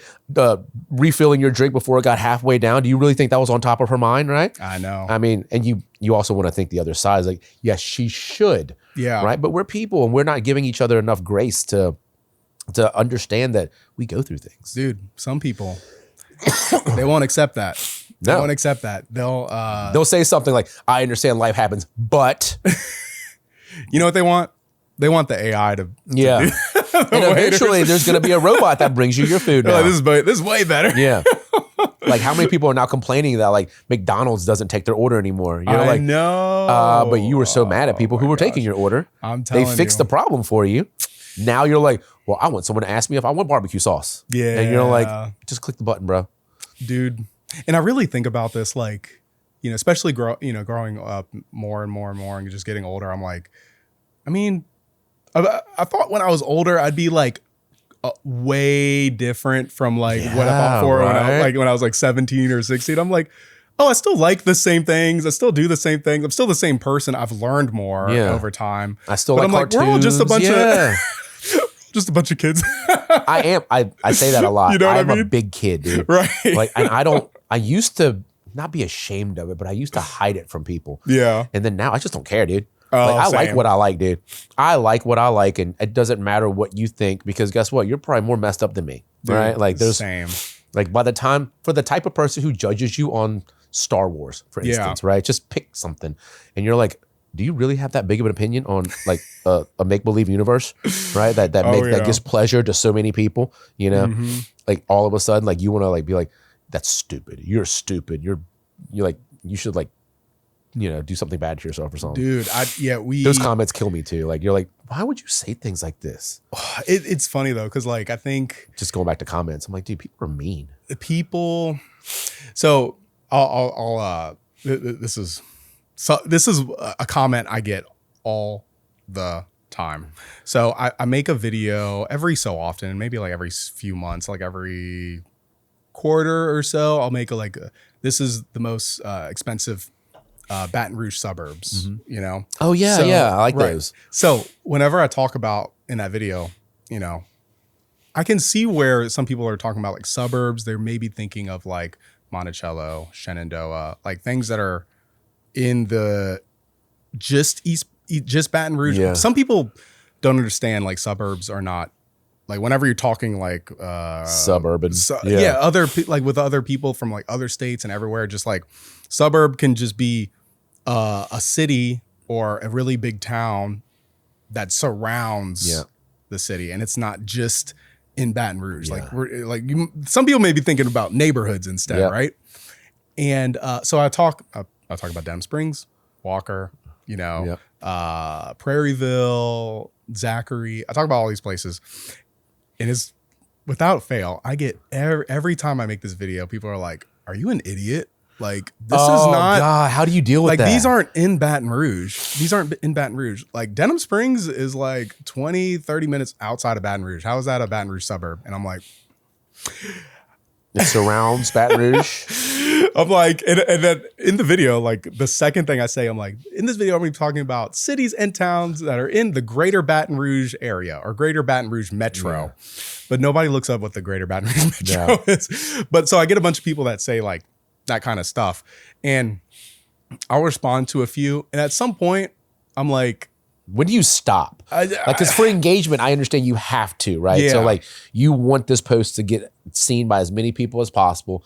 But at what point do you just hang it up and be like, bro, I'm done talking to you people? It really just depends. Like it'll be, I want to do it in the beginning, but at some point, some things are just more important. Yeah. So I just try to divert that. I don't know if you have like a time, like 30 minutes, I'll respond, or usually like on and off throughout like the first day. And then like positive comments, of course, I'll respond to and everything like that. But some comments, it just like, this is kind of hateful, kind of mean. I remember I got one, and I've gotten this a couple of times because, I don't know people's intent when they say this. They're like, yeah, we could tell you're not from here. And I'm like, I don't know what you mean by that. I think are you calling me dumb? Like, I don't know. I'm not a local. And I'm like, is it because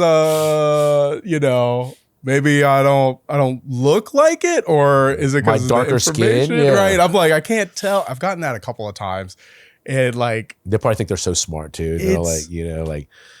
And I am from Slidell, but I've been living here for like, I don't know, 13, 14 years, something like that. You're Baton Rouge, bro. I'm Baton Rouge, dude. You support Baton Rouge, like you do a lot for Baton Rouge. I try, and you do a lot more than the people commenting. I can probably guarantee that, right? Yeah, and that I think that's what's like the most interesting things. Like I think,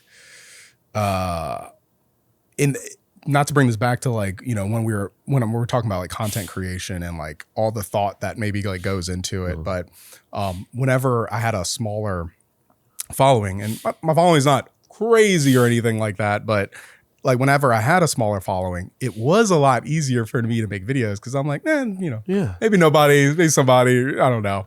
And then now I'm like, okay, I think some people are, there's gonna be a decent amount of people that might see this. I have to be kind of careful about like how, like what I say, and just quadruple, like duple check to make sure this is all correct before I put this out. Just so, just because there's, it could get a couple thousand views on it and people sharing it to other people like, hey, Shawn said this, and if I'm wrong, I'm gonna be like, but my wife tells me like, she's like, because I tell her, I'm like, should I post this? Oh, I say that all the time. Like, should I? And then you're like, who cares? And then you're like, someone's going to care. The wrong person's going to care. Yeah. And it's going to make me care. Right. And then I'm like, I don't want that. Well, she tells me like, Shawn, you post so much. It's not like this is like a once in a month thing or something like that. Like, people's attention spans are kind of quick. They'll forget. Yeah. Dude. Like Alec Baldwin shooting somebody. Like, we're done with that now. Yeah. Right? Like, no one cares. And you're like, I forgot that. See? Exactly. But huge uproar for the line. I still don't know the whole thing. Yeah. You know what I mean? Like, so I can't speak on it. I'm like, this is what happened. I have no idea. I just know it was a thing. And now it seems like no one gives a shit anymore. Yeah. And I think like when you're making videos and when you're making anything, I think we always think about like the perception, people's perception. Yep. Especially if or if you think something's like off or something like that, like, oh, they're gonna point this out, they're gonna see this or something like that, and it usually people don't notice the little things that they don't and mess up on an edit or because from the editing side, I'll be like, dude, they're totally gonna see this. Like, you're gonna see this like this hard cut that shouldn't be here. Yeah. Or, like, they'll see like my color correction adjustment layer wasn't like I missed a frame. Right. No one cares. No one cares. But the weird, like, so when I make like food videos, which I need to get back to doing that, is like there's no like a lid on a cup or something. Someone be like, hey man, there's no lid on that cup, and you're like, frick, right? And you're like, like they just point out like the worst things, right? Like all of a sudden you're the health inspector, I was like, Jesus, Oh man, actually, or you weren't wearing gloves. You're like, dude, I ate that sandwich, like that was for me. Like, dude, I get that. So it's funny, those those little things like stick with you. I had this. I had a video where I was talking about foodie neighborhoods, and I'm actually going to get it wrong again. But I was talking about like the overpass and just like 100 Oaks and just like that general area, like Garden District.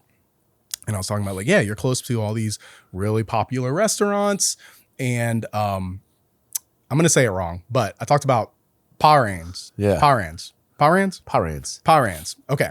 So that's like a Cajun word, right? So in Slidell, there's like no Cajun folk in Slidell. There's like really none. Like New Orleans is like more like Creole culture, and Slidell is like 30 minutes outside New Orleans, right? So, I said Parans, like PER. And the comments ate me up. Like I was just like, oh, and that was like a mistake. I was like, I didn't even went right over. I didn't even think. And I'm like, guys, you're worried about other things. You're like, that's what you picked up on? That's the thing. And then somebody said, hey, it's pronounced Parans. And I was like, oh. And then another comment like, yeah, I was going to point that out, but I didn't say. I was like, oh crap. And I was like, dang, people are like, really listening. It was also kind of deep in the video, so I was like, oh, you watched the video. Yeah, that's pretty cool. Yeah. I was like, oh, you didn't just watch. Retention. Yep. I loved it. You didn't just click off. I loved it. I know, but it's crazy how like those little things will just like eat at you. Like, I don't even know how I made that video maybe like a year or two ago, maybe 2 years ago. Still remember it. Yeah. Still remember. Yeah.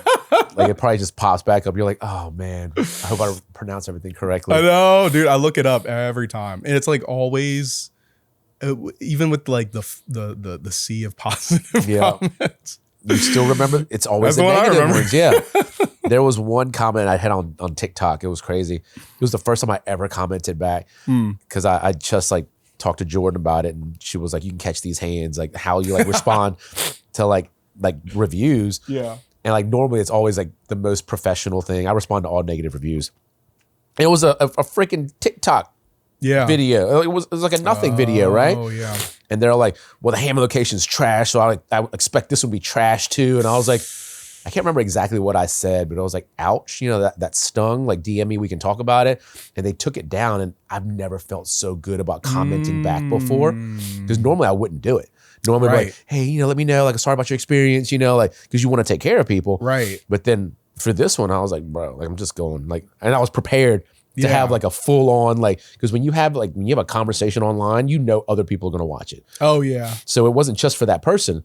It was like, all right, dude, like I want people to, I don't know what I wanted people to know, but I was like, dude, that's kind of messed up. Yeah. Like you've not even been here. I think about that because I'm like, people are gonna see, especially if it's a video that's doing well, or their comment gets like a lot of attention or something like that. I'm like, okay, people might be curious on like how this response goes. Because I had one where I was talking about the data centers that are getting built in North Louisiana. And we have one that's in St. Francisville getting built. And, I was in my video, I was talking about how it's not good. It's real. And thinking about homeowners and everything, like electric, your bills are going to go up. It's inevitable. And I remember I had a comment on there. And this wasn't one that's like, this is not one that ate at me. It was one that I was like I kind of just like rolled my eyes at a little bit, but it was like, hey dude, just like stick to the local stuff. Like we don't want to hear about this. You're much better at like the local like things to do and stuff like that. Please don't get involved in politics and blah, blah, blah. And I'm like, dude, what? This is local. Like, who are you? Like, do you click their profile and be like, yeah? Well, it was a person that followed me, but I was just like, this is like, first off, this is very local.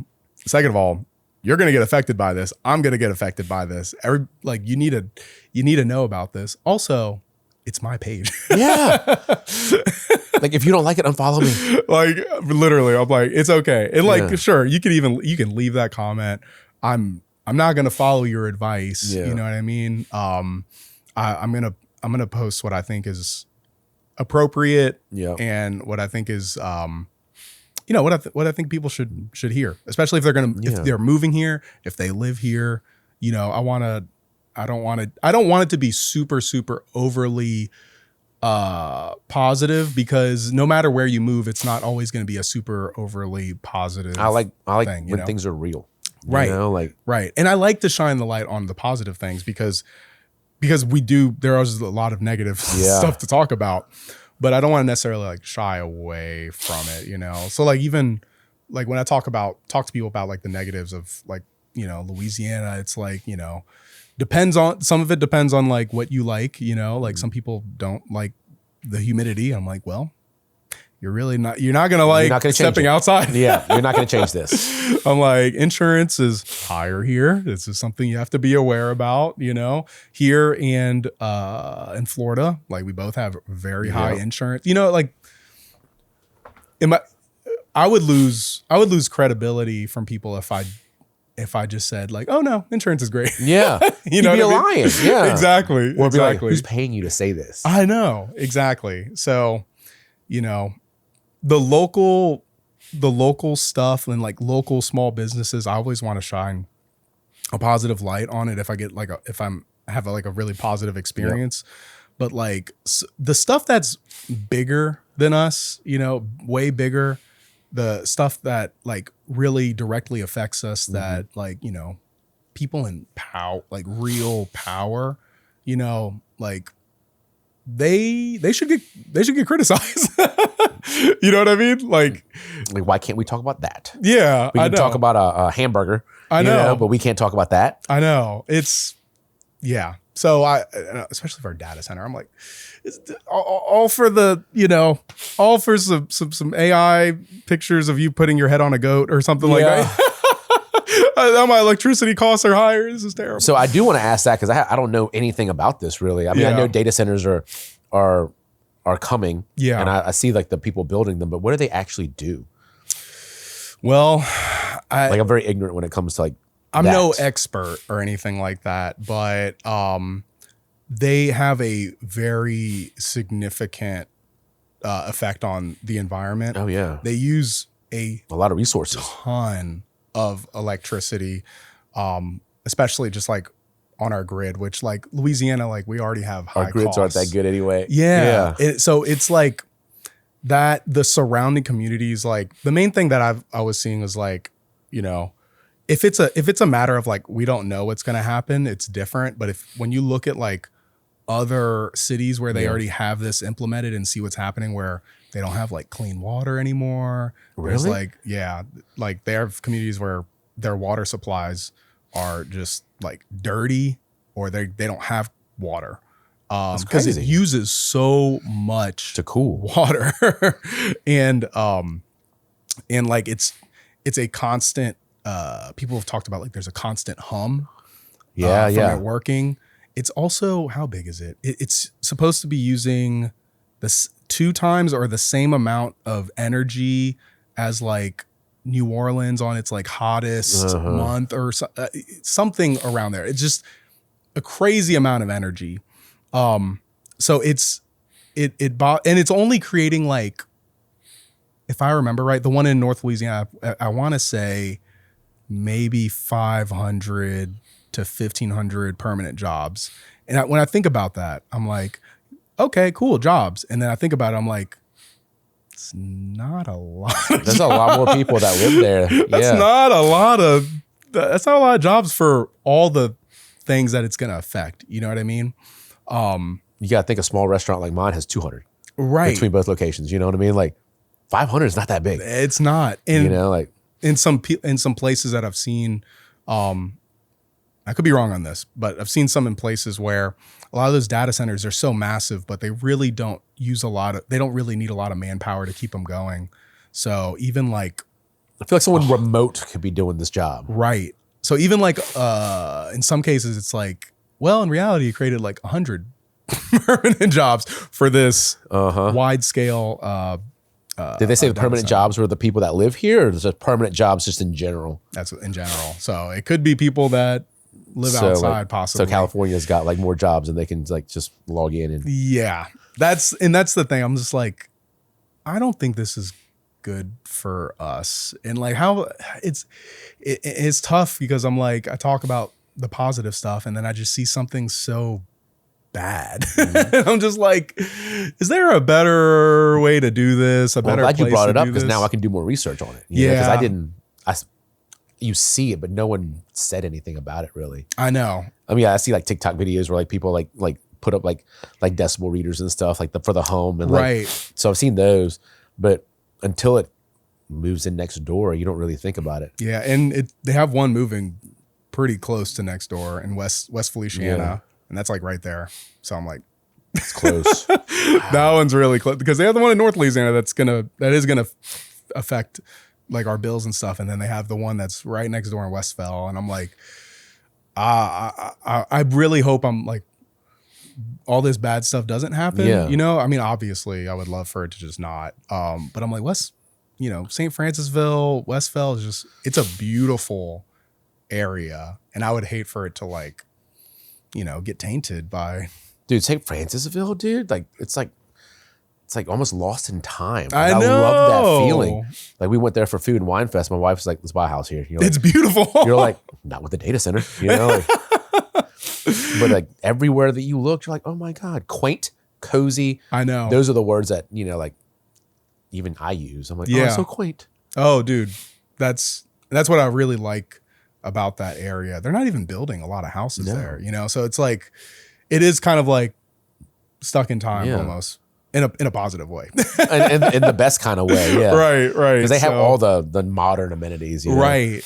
All the stores that you need, like everything, but it just feels good. Exactly. So, I always think about like if you're doing like something with that big of a change, I'm like, what's the net positive for us? Nothing is all positive. No. And I think about that even like, good things that could possibly happen. It's not going to be like necessarily like easy or anything like that. But for something like that, where it's going to be a pretty big change, I don't know. I'm just curious where everything's headed. I'm going to do more research. We'll have a conversation about this like later and be like, would I know more? Yeah. Even me. Like I'm still, I feel like the concept of data centers are just new in general too. You know what I mean? I don't know what they do. I don't. Like I know what data is, massive computers. Yeah. Massive computers that use a lot of water. What are they doing? Like, dude, the only thing I can think of is like when Elon like closed some. Yeah. Because he said we didn't need them. Like for Twitter when he bought Twitter. And I was like, so why do we need more of them? I don't know. The one in North Louisiana is supposed to be for Meta. And I can't remember the name of the company for the one in Westfell. But it's like, I think it's like a $7 billion facility.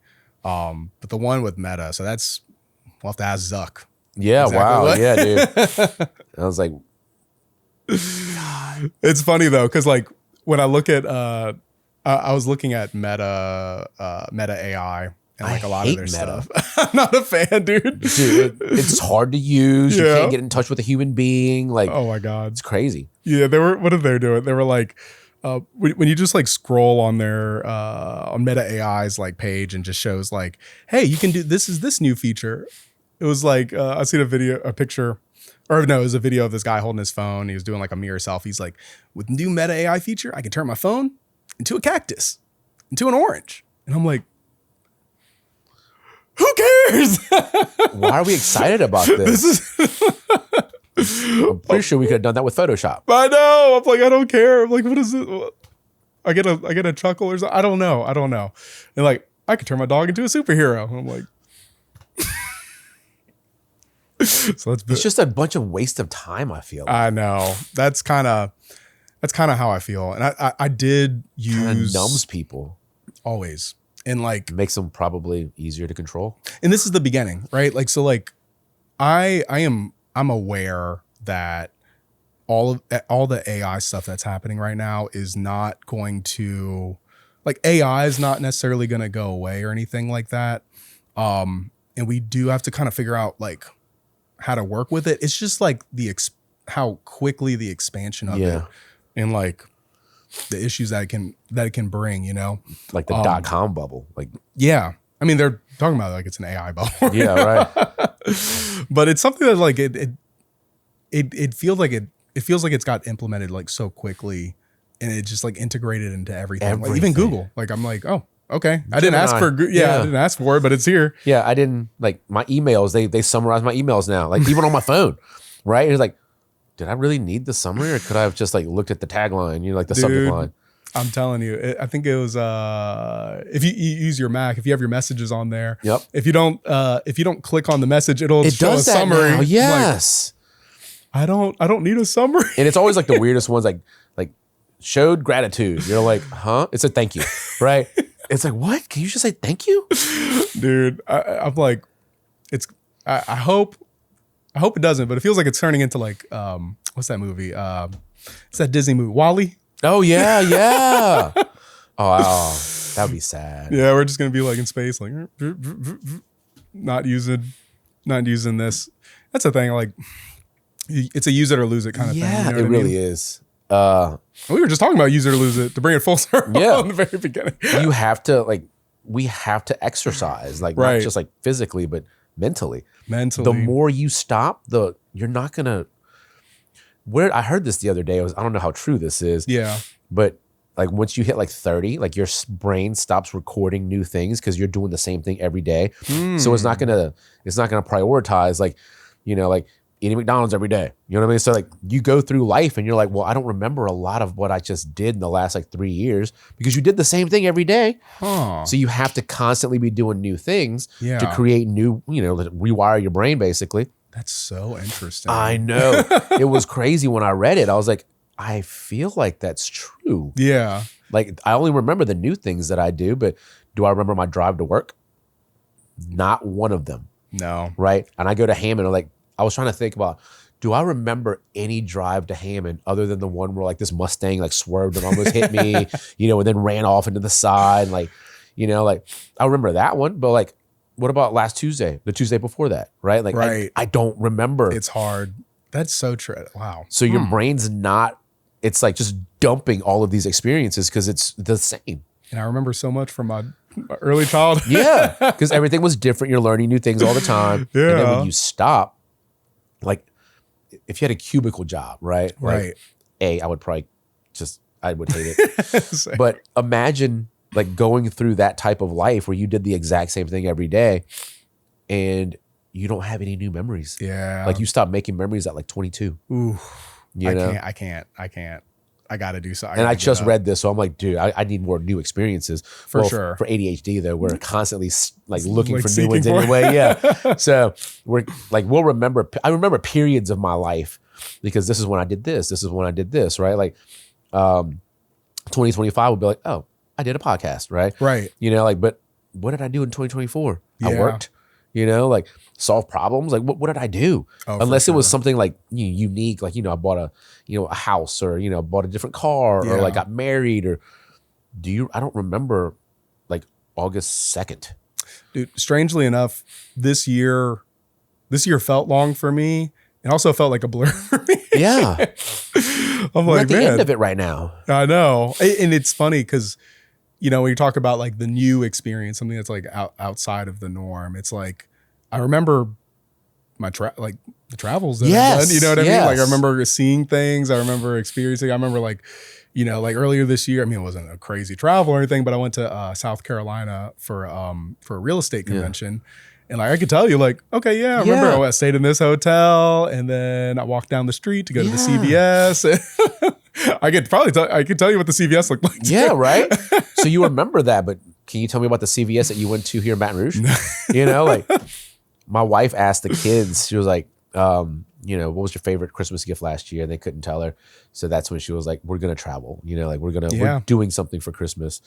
And we're just going to Dallas, you know, she's buying like an American Girl doll or something, or Rite of Passage for little girls. Dude, I have no idea about any of that.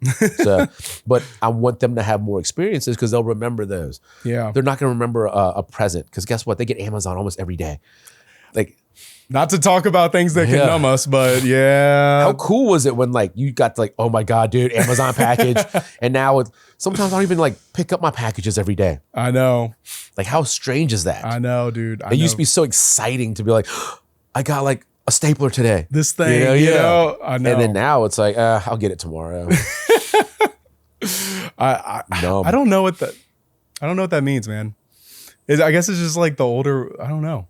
I don't know either. I don't know. I don't think it's like an older we get, this is what's gonna happen. I think it's just like, this is like the powers that be. Yeah. You know, everything's quick, boom, boom, boom, boom, boom, and I guess it's just supposed to be designed that way. You know, dude, people are smart, and the people who are making a lot of money are very smart, right? And they're taking advantage of people who aren't as smart. Yeah. Right. Yeah. I mean, I'm not smart enough to know how they do it, but I'm smart enough to know that it's happening. For sure. You know? For sure.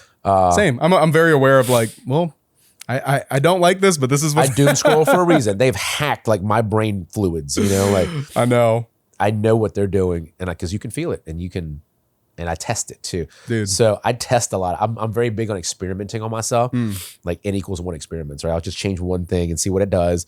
And then I'm very big on, maybe not anecdotal, because I do track it, right? Yeah, yeah. But also I have to see what this does. Like if I take a new vitamin, right? Mm-hmm. You know, like what does vitamin E do for me?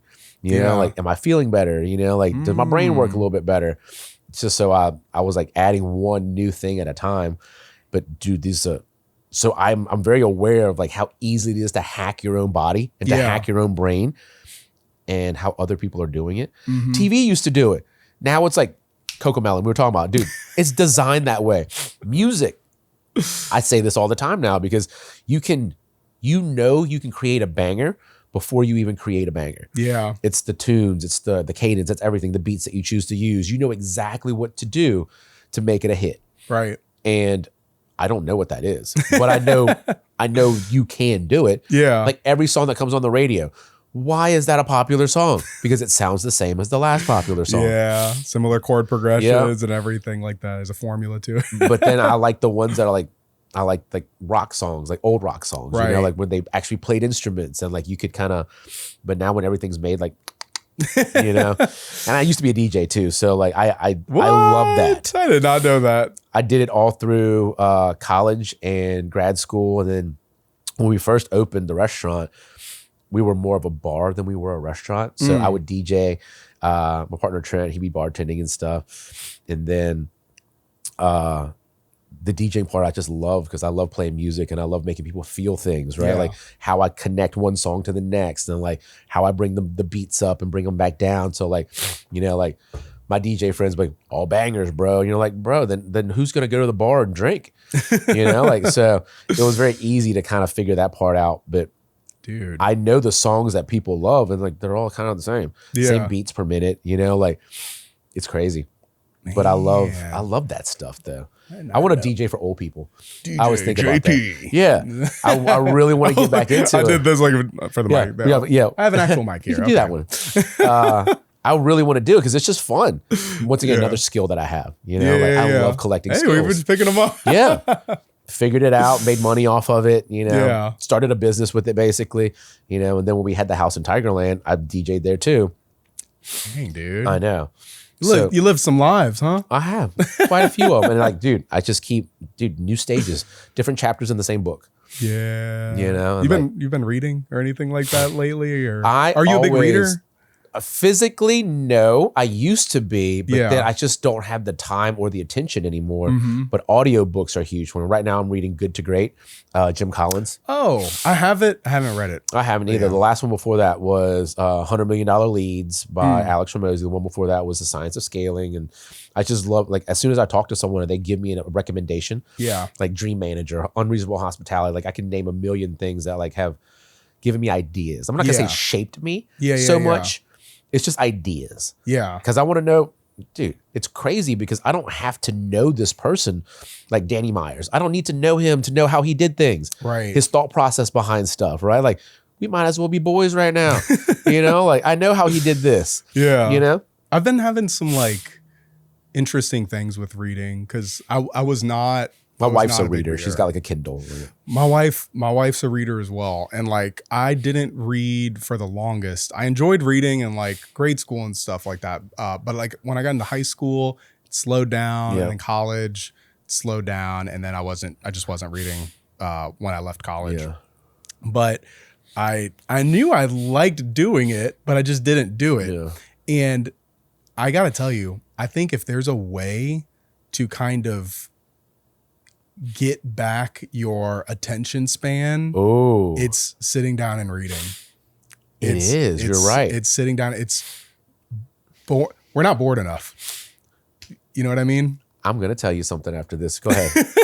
We're not bored enough. So I remember, I was thinking about my attention span. I was thinking about doom scrolling, thinking about screen time, all those things. I'm like, what is going on with me? I feel like I'm just like this, like blob autopilot. Yeah. And I'm like, I want to read more. And I honestly, I started with like some nonfiction stuff, and I was like, okay. But you know what really gets me reading? Fiction. It's fiction. I love it. It's a good story. I love reading fiction. And look, I haven't even read that much this year, but this was like the first year where I got through like a few books. I was really good at the beginning of the year, and then I stopped, and then I'm getting back into it. But no, reading fiction, I was like, I feel like this is like kind of teaching me a lot about just like like every book is supposed to have some kind of meaning. Yeah. Sometimes even if it's a silly meaning, right? Yep. It kind of tells you more of like the main character and like, maybe like some slight lessons, even if it's just like being goofy or something like that. It doesn't have to be super, super serious. But I feel like I get that from fiction. And I have a really hard time getting it from nonfiction, mostly because I get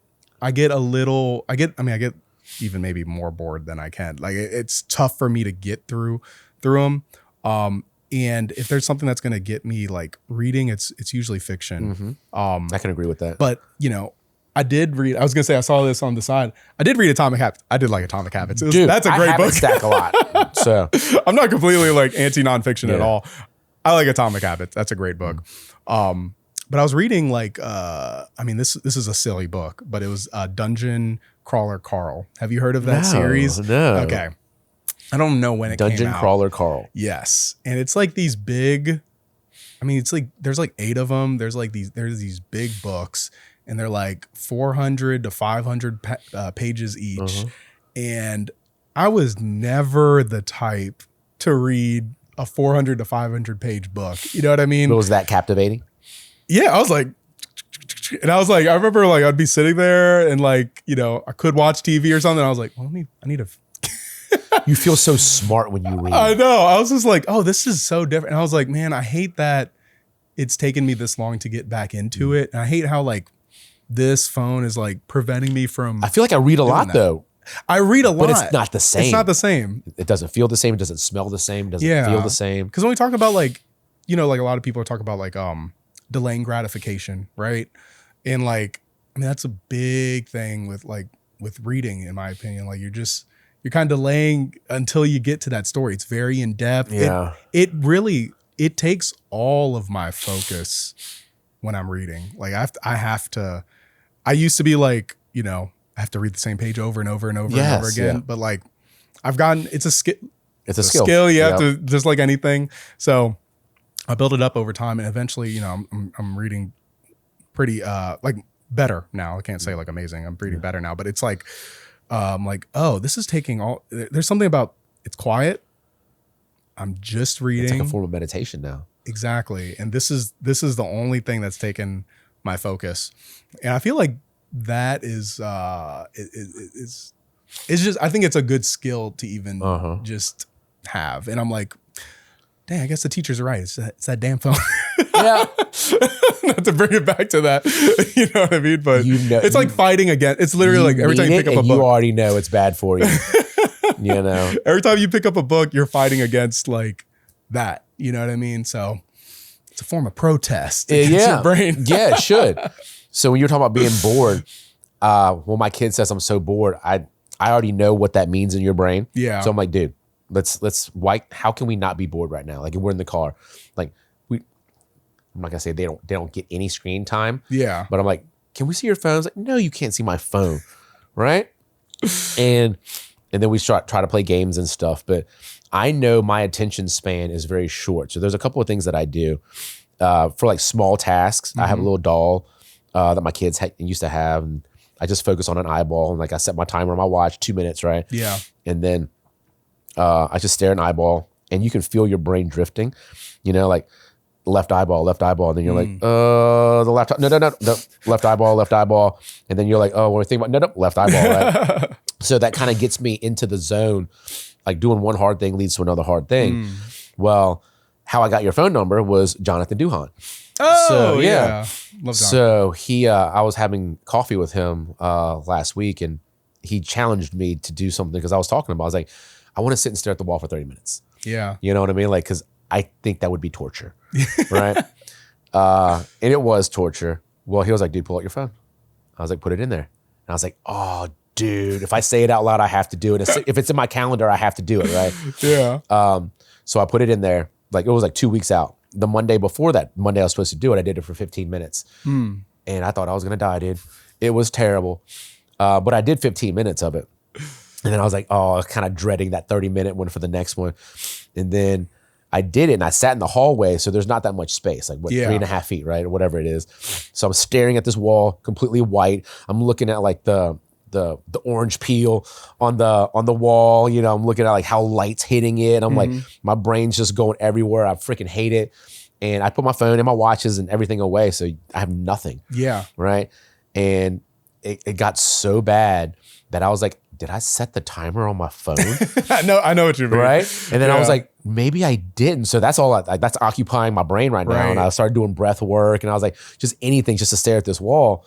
And then right when I was about to quit, the alarm went off. I was like, oh, it was so bad. But now that I know I did it, I almost kind of want to do more of it, but in a different, like structure it differently. I would do it like just like working out, like progressive overload. Like you could do 15 minutes, and then each day either add like a minute or add like 5 more minutes or something like that, until you can reach like 30 minutes like comfortably, where you're not thinking like, because I did that recently. Blindness. So too. Time it means nothing to me. Yeah. So like, I've got friends who can be like, they can tell you, oh, 5 minutes just passed. I'll be like, it could have been 5. It could have been 5 hours, bro. Like, I have no idea. Yeah. Like time, distance, space. I'm like stupid when it comes to that. Yeah. Right. Like, I know how long a football field is. I can't walk a football field without counting my steps. Does that make sense? Right. Yeah. But some people can go, oh, that light pole over there, it's the football field. You're like, what? How did you do that? I can't do that. So that's why it was so hard for me, because like I lost all track of time, and like it could have been like an hour. Like, what if I just wasted my entire day staring at this wall? Yeah. You know? It's tough, but it's all about like rewiring the brain so that way we're not so upset, addicted. Yeah. You know what I mean? It's so crazy. It's funny talking to more people about this, because I'm like, this is a pretty bad thing. And I think, one of the reasons I did it was because whenever I was making videos and stuff, I was getting a little bored of the videos I was making. I feel like I was just kind of just slapping them together. Yeah. And really, besides like the business aspect of it, which I was like, I want to make videos so I can get business, I also want to do videos because I like making videos. Yeah. It's fun. I like making videos too. Exactly. And it's just like, it's something that I like doing. I like being creative with them and all that. But whenever you are bored, or whenever you're not like looking at your phone, maybe you're just completely, not super occupied, distracted, right? I think that's when you start breeding like more of your creativity and everything. So like, I remember when I went through that funk where I was like, I got to reduce like my screen time like crazy. That's when I was reading more. That's whenever I was like not as, I wasn't looking at my phone. I did even sit there and put a 20-minute timer just to chill. It's crazy. I was like, wow, my attention brings me to like such small little things. I'm like, I love having those thoughts. Yeah. And then like, and whenever it's time to make content, whenever it's time to do anything with work, I'm like, I'm interested. Yeah. I'm more engaged with it, and I'm not just like letting things go by. And I'm like, it's so crazy. like you think about like, I don't know about you. For me, the time in my life where I was the most bored was whenever I was in school and I like finished an assignment or something like that. And I was just sitting there. What else do you do? I have to wait for all of these people. Yeah. It's like when you're just sitting and you're just like looking around and like standardized testing, right? You're just like, I don't know what to do. You start counting ceiling tiles and you're like, oh, I wonder, like you start looking at things on the floor and you're like, why is that there? Exactly. Yeah. You're just sitting there with your own thoughts, right? And it's like, what were we talking? I was talking to, I forgot who I was talking to, somebody else, but it's like when you're sitting in the car when you're a kid and it's raining and you're watching the two water droplets race each other. Yes. I'm like, until they meet and you're like, oh, got him. Like, oh man, like, oh, they're gonna fight. It's like, wow, you have all these. You're creative, yeah. Your imagination is running, during this time where whenever you're on your phone or something like that, it's just so occupied. Off. It has there's no like anything to it. No, you know what I mean. You have to be with your thoughts. You have to get comfortable with that, which is. I want to meditate tough. More, which is like I think like the wall staring is a form of meditation. Mm-hmm. Yeah, and I'm big on breath work. You can't tell my allergies; I can't breathe right now. But breath work is very big for me because I've learned like I hate open water. I'm scared of it. Yeah, so I scuba dive. And when I scuba dive, crazy. I know. Well, I did 50 in one summer, like 50 dives in one summer because when I jump into a thing, I go all in, right? Man. So, but what it taught me was how to breathe, how to control my anxiety. Because once you jumped in that water, bro, I'm not going to look like an idiot. Like there's like freaking kids doing this. Yeah. Like I'm not going to freak out and like, like, so there's a point, like a little part of like social kind of accountability where it's like, well, I'm not going to look stupid. So I'm either going to die or I'm not going to look stupid. Right. But then when you start to overcome these things, you're like, oh, and then you start to breathe properly. So I like breath work was a huge thing when I was staring at the wall. Because like, I'm going to practice breath work. And you forget how it calms you down and that you can do it anywhere. Yeah. So my kids, they get stressed out. We breathe together, right? And we just count our breaths, right? Like, all right, we're going to exhale, we're long exhales and all this. Because I want them to know that anxiety is a part of life. And so many people try to avoid that feeling, but that feeling makes you stronger. For sure. So like the people who medicate, I understand like clinically, I understand like the disease side of it, but like, most people aren't that. It's just a part of life, like sadness. You're supposed to be sad, like get over it, right? Like get over it as in like you have to go through it to get over it, but you need that. So why numb yourself, So I think about that a lot. Like these feelings and emotions that we have are normal. You're supposed to have them, but when you suppress them because social media tells you to, right? Like, because they really do. Like we're happy all the time. Like no, we're not, right? But it makes you a better person. Yeah. I don't know why I think about that all the time though. I don't know. The social media could be really interesting when it comes to like self-diagnosing and stuff like that. Just like with anything. So I will say, I think for me, like when I was going down the rabbit hole with ADHD before I officially went to like a doctor for it, some of the symptoms I was like, dang, that's me. Yeah. And the main thing that really for me, I was like, I was like, I need to talk to somebody else that definitely doesn't have it, which is my wife. My wife definitely doesn't have it. Yeah. And I was like, did this ever occur to you, or did this ever happen? You ever have these thoughts? And whenever she was like, no, never. My partner's the exact same way. Talk to somebody else and they're like, no. And I was like, you feel broken. Yeah. And like, of course, like whenever I'm looking at other things with it, I'm just like with ADHD, I was like looking and I was like, some of these things don't apply to me, but I know not every. It's different. Everything's ADHD is different for every person. Yeah, it's not going to be perfect for everybody. It's not like one singular.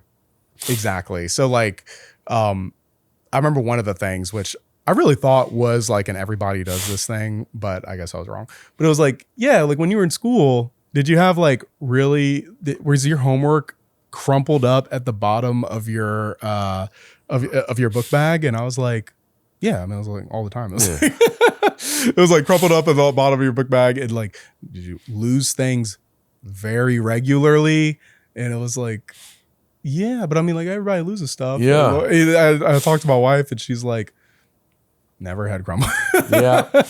Never had crumbled up like that. And I was like, every time I come in, like, I'm like, oh, let me put my keys and wallet in this Routines specific spot. now, yep. And then I was like, dang. Those are techniques that you use to overcome that shit. Yep. Yeah. And it's stuff I have to do now, you know? So, I don't know. It's so different for everybody. Mm-hmm. I can't ever say like blanket for everybody. I am very big on like, go talk to, like, if you feel like a hint of something, talk to an expert, but outside of that, maybe talk to second expert. Yeah. Talk to more than one person. Yeah. Cause if you are online too much and you think, you know, something without actually talking to somebody about it, you know, you could start pretending to have the symptoms of it. You know what I mean? You're like, oh, well, I can't do this because of this.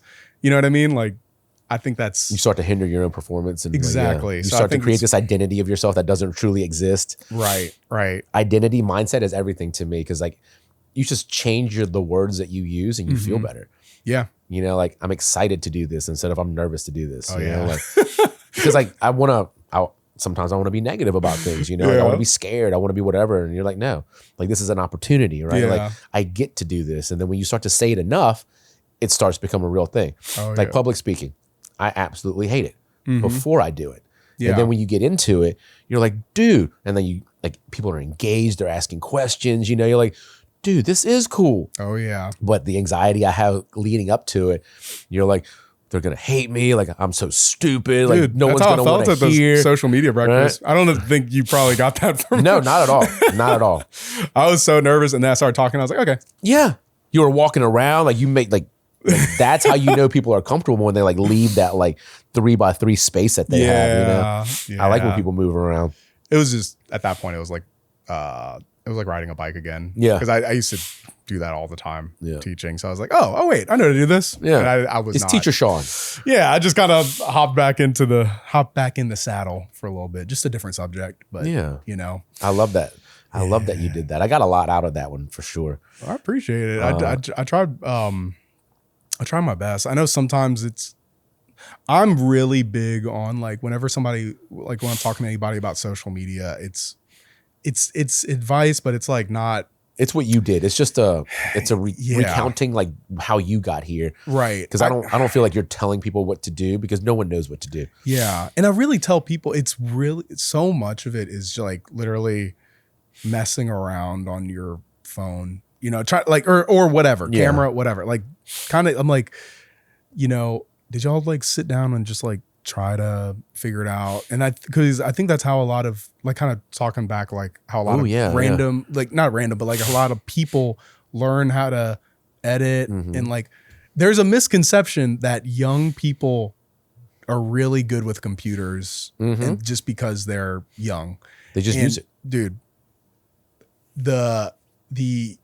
if you taught during the COVID shutdown, you would, if you taught during the COVID shutdown, you would have learned quickly that is very far from the truth, because even though a kid might know how to use TikTok or Instagram, doesn't mean they know how to open Zoom. Exactly. So like I remember teaching during that time, and I did all my assignments through like the portal and everything. So I'd send them out and everything. And we would do, this sounds crazy, we would do Zoom ensemble practice. So I would play, I'd have my instrument and I would play along and everybody would play, but everybody would have to be on mute. Yes, right? I'm sure there's a lag and like. Yeah. So everybody would have to be on mute. I was the only one that wasn't on mute. And it was rough, but you know, I couldn't truly know what everybody sounded like. It was just like everybody had to practice on their own. So it was really tough. But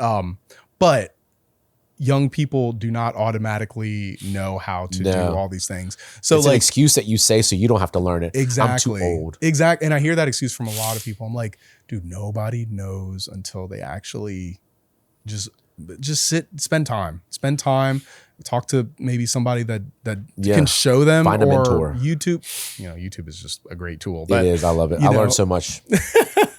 In fact, this is how I learned how to do all this, YouTube. It's impressive. It's not just YouTube. So I heard this the other day. I love to learn, and then I have to apply, and then I love a good feedback loop, right? So that's always been my process. I heard something the other day, and it hit me, because you don't learn how to swim by studying the water. You learn by getting in the water. And I was like, frick, that's the only way you learn. But like everyone assumes that like with YouTube, like you can just watch a video and I know how to do this now. Yeah. I can do open heart surgery. You connect this and this, right? And you're like, dude, there's like emotions you have to overcome, like jitteriness, like everything, right? So until you do it, you don't know. Yep. But everyone assumes that they know, and they just make everything seem like it's so easy now. Social media is so easy. Do it and then tell me how easy it is. Do it and then have to respond to these comments, right? Do it and then get like 0 views. Do it and get like 1 million views. You know, like all of those things are very different. And then until you do it, you have no clue. We're all just, I think that's why imposter syndrome is so like rampant. I like what because I think everybody is literally just figuring out. Yeah. I have no idea. I've been doing things for 15, like restaurants. Yeah. Right? At one point I was like, dude, I nailed it. I figured it out. And then COVID happened, and then employee stuff happened. And I was like, dude, the things that worked in 2015 definitely do not work today. So like you're constantly adapting and constantly pivoting and getting better at things. And then now I feel like I'm getting a hold of things again, right? But it took 3 years to figure this out. Right. You know, like, because on paper, it shouldn't have been this hard. Right. In execution, it was very hard because everybody was different. They were going through things. They were trying to figure themselves out. So like the people were different, you know, like fundamentally, you know, like like biologically, they're all the same, but like mentally and psychologically, they were completely different. Yeah. And they were finding themselves, and you were navigating that. And then now, once again, like it constantly changes. So unless you're doing it, you won't learn. Social media is the same way. Algorithms change. Nobody knows until they literally do it. Like you don't just, like if I wanted to start a restaurant, I'd be like, I mean, I guess I got to figure it out. Yeah. You know what I mean? Like, do I go to a restaurant starting school or something? Right? Like, geez, I didn't realize that we've been talking like 2.5 hours. Oh my God. Dude, I love the conversation, man. Dude, same. Dude, I knew we were going to get along. Like, I had no idea it's been 2.5 hours.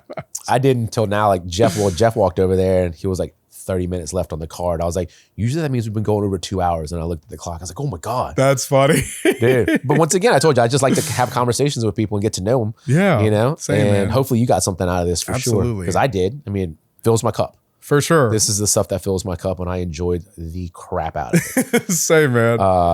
And I tell people all the time, like, I want to have more of these with people. Yeah. Like you in particular too. For sure. Like, why can't we just sit down and talk about just random things anytime we want? Like, this thing stays set up. Yeah. You know what I mean? And then for people to get an idea of who you are, I'm sure they have like until they hear like long form content of how you think and like how you talk and like how you like approach problems in life, like they just assume you do like food videos and real estate videos, and they think you're this type of person. Yeah. But then whenever they see this side of you, like, that dude's cool, or we have the same like hobbies, or like we think this the same, and then it creates that trust with people. For sure. And then it turns into sales, to be honest. You know, I mean, I like long form content. I really think it's like my favorite thing. It's so funny because I do like a lot of short form stuff. So this is always a lot of fun, and just talking. I mean, we covered so many subjects. Yeah, I know. ADHD, bro. Like, you're right. You're So that's why my conversations are fun, because like I never know what's going to happen. I never know where this is going to go. You know, we could have talked about something serious the whole time. Yeah. You know, like, you're really good at that though. Cause like I don't know. I have a hard time kind of at least, I don't know. Maybe I'm in my head something. You are, a lot, you know, with like kind of navigating conversation like that. You're really good at it.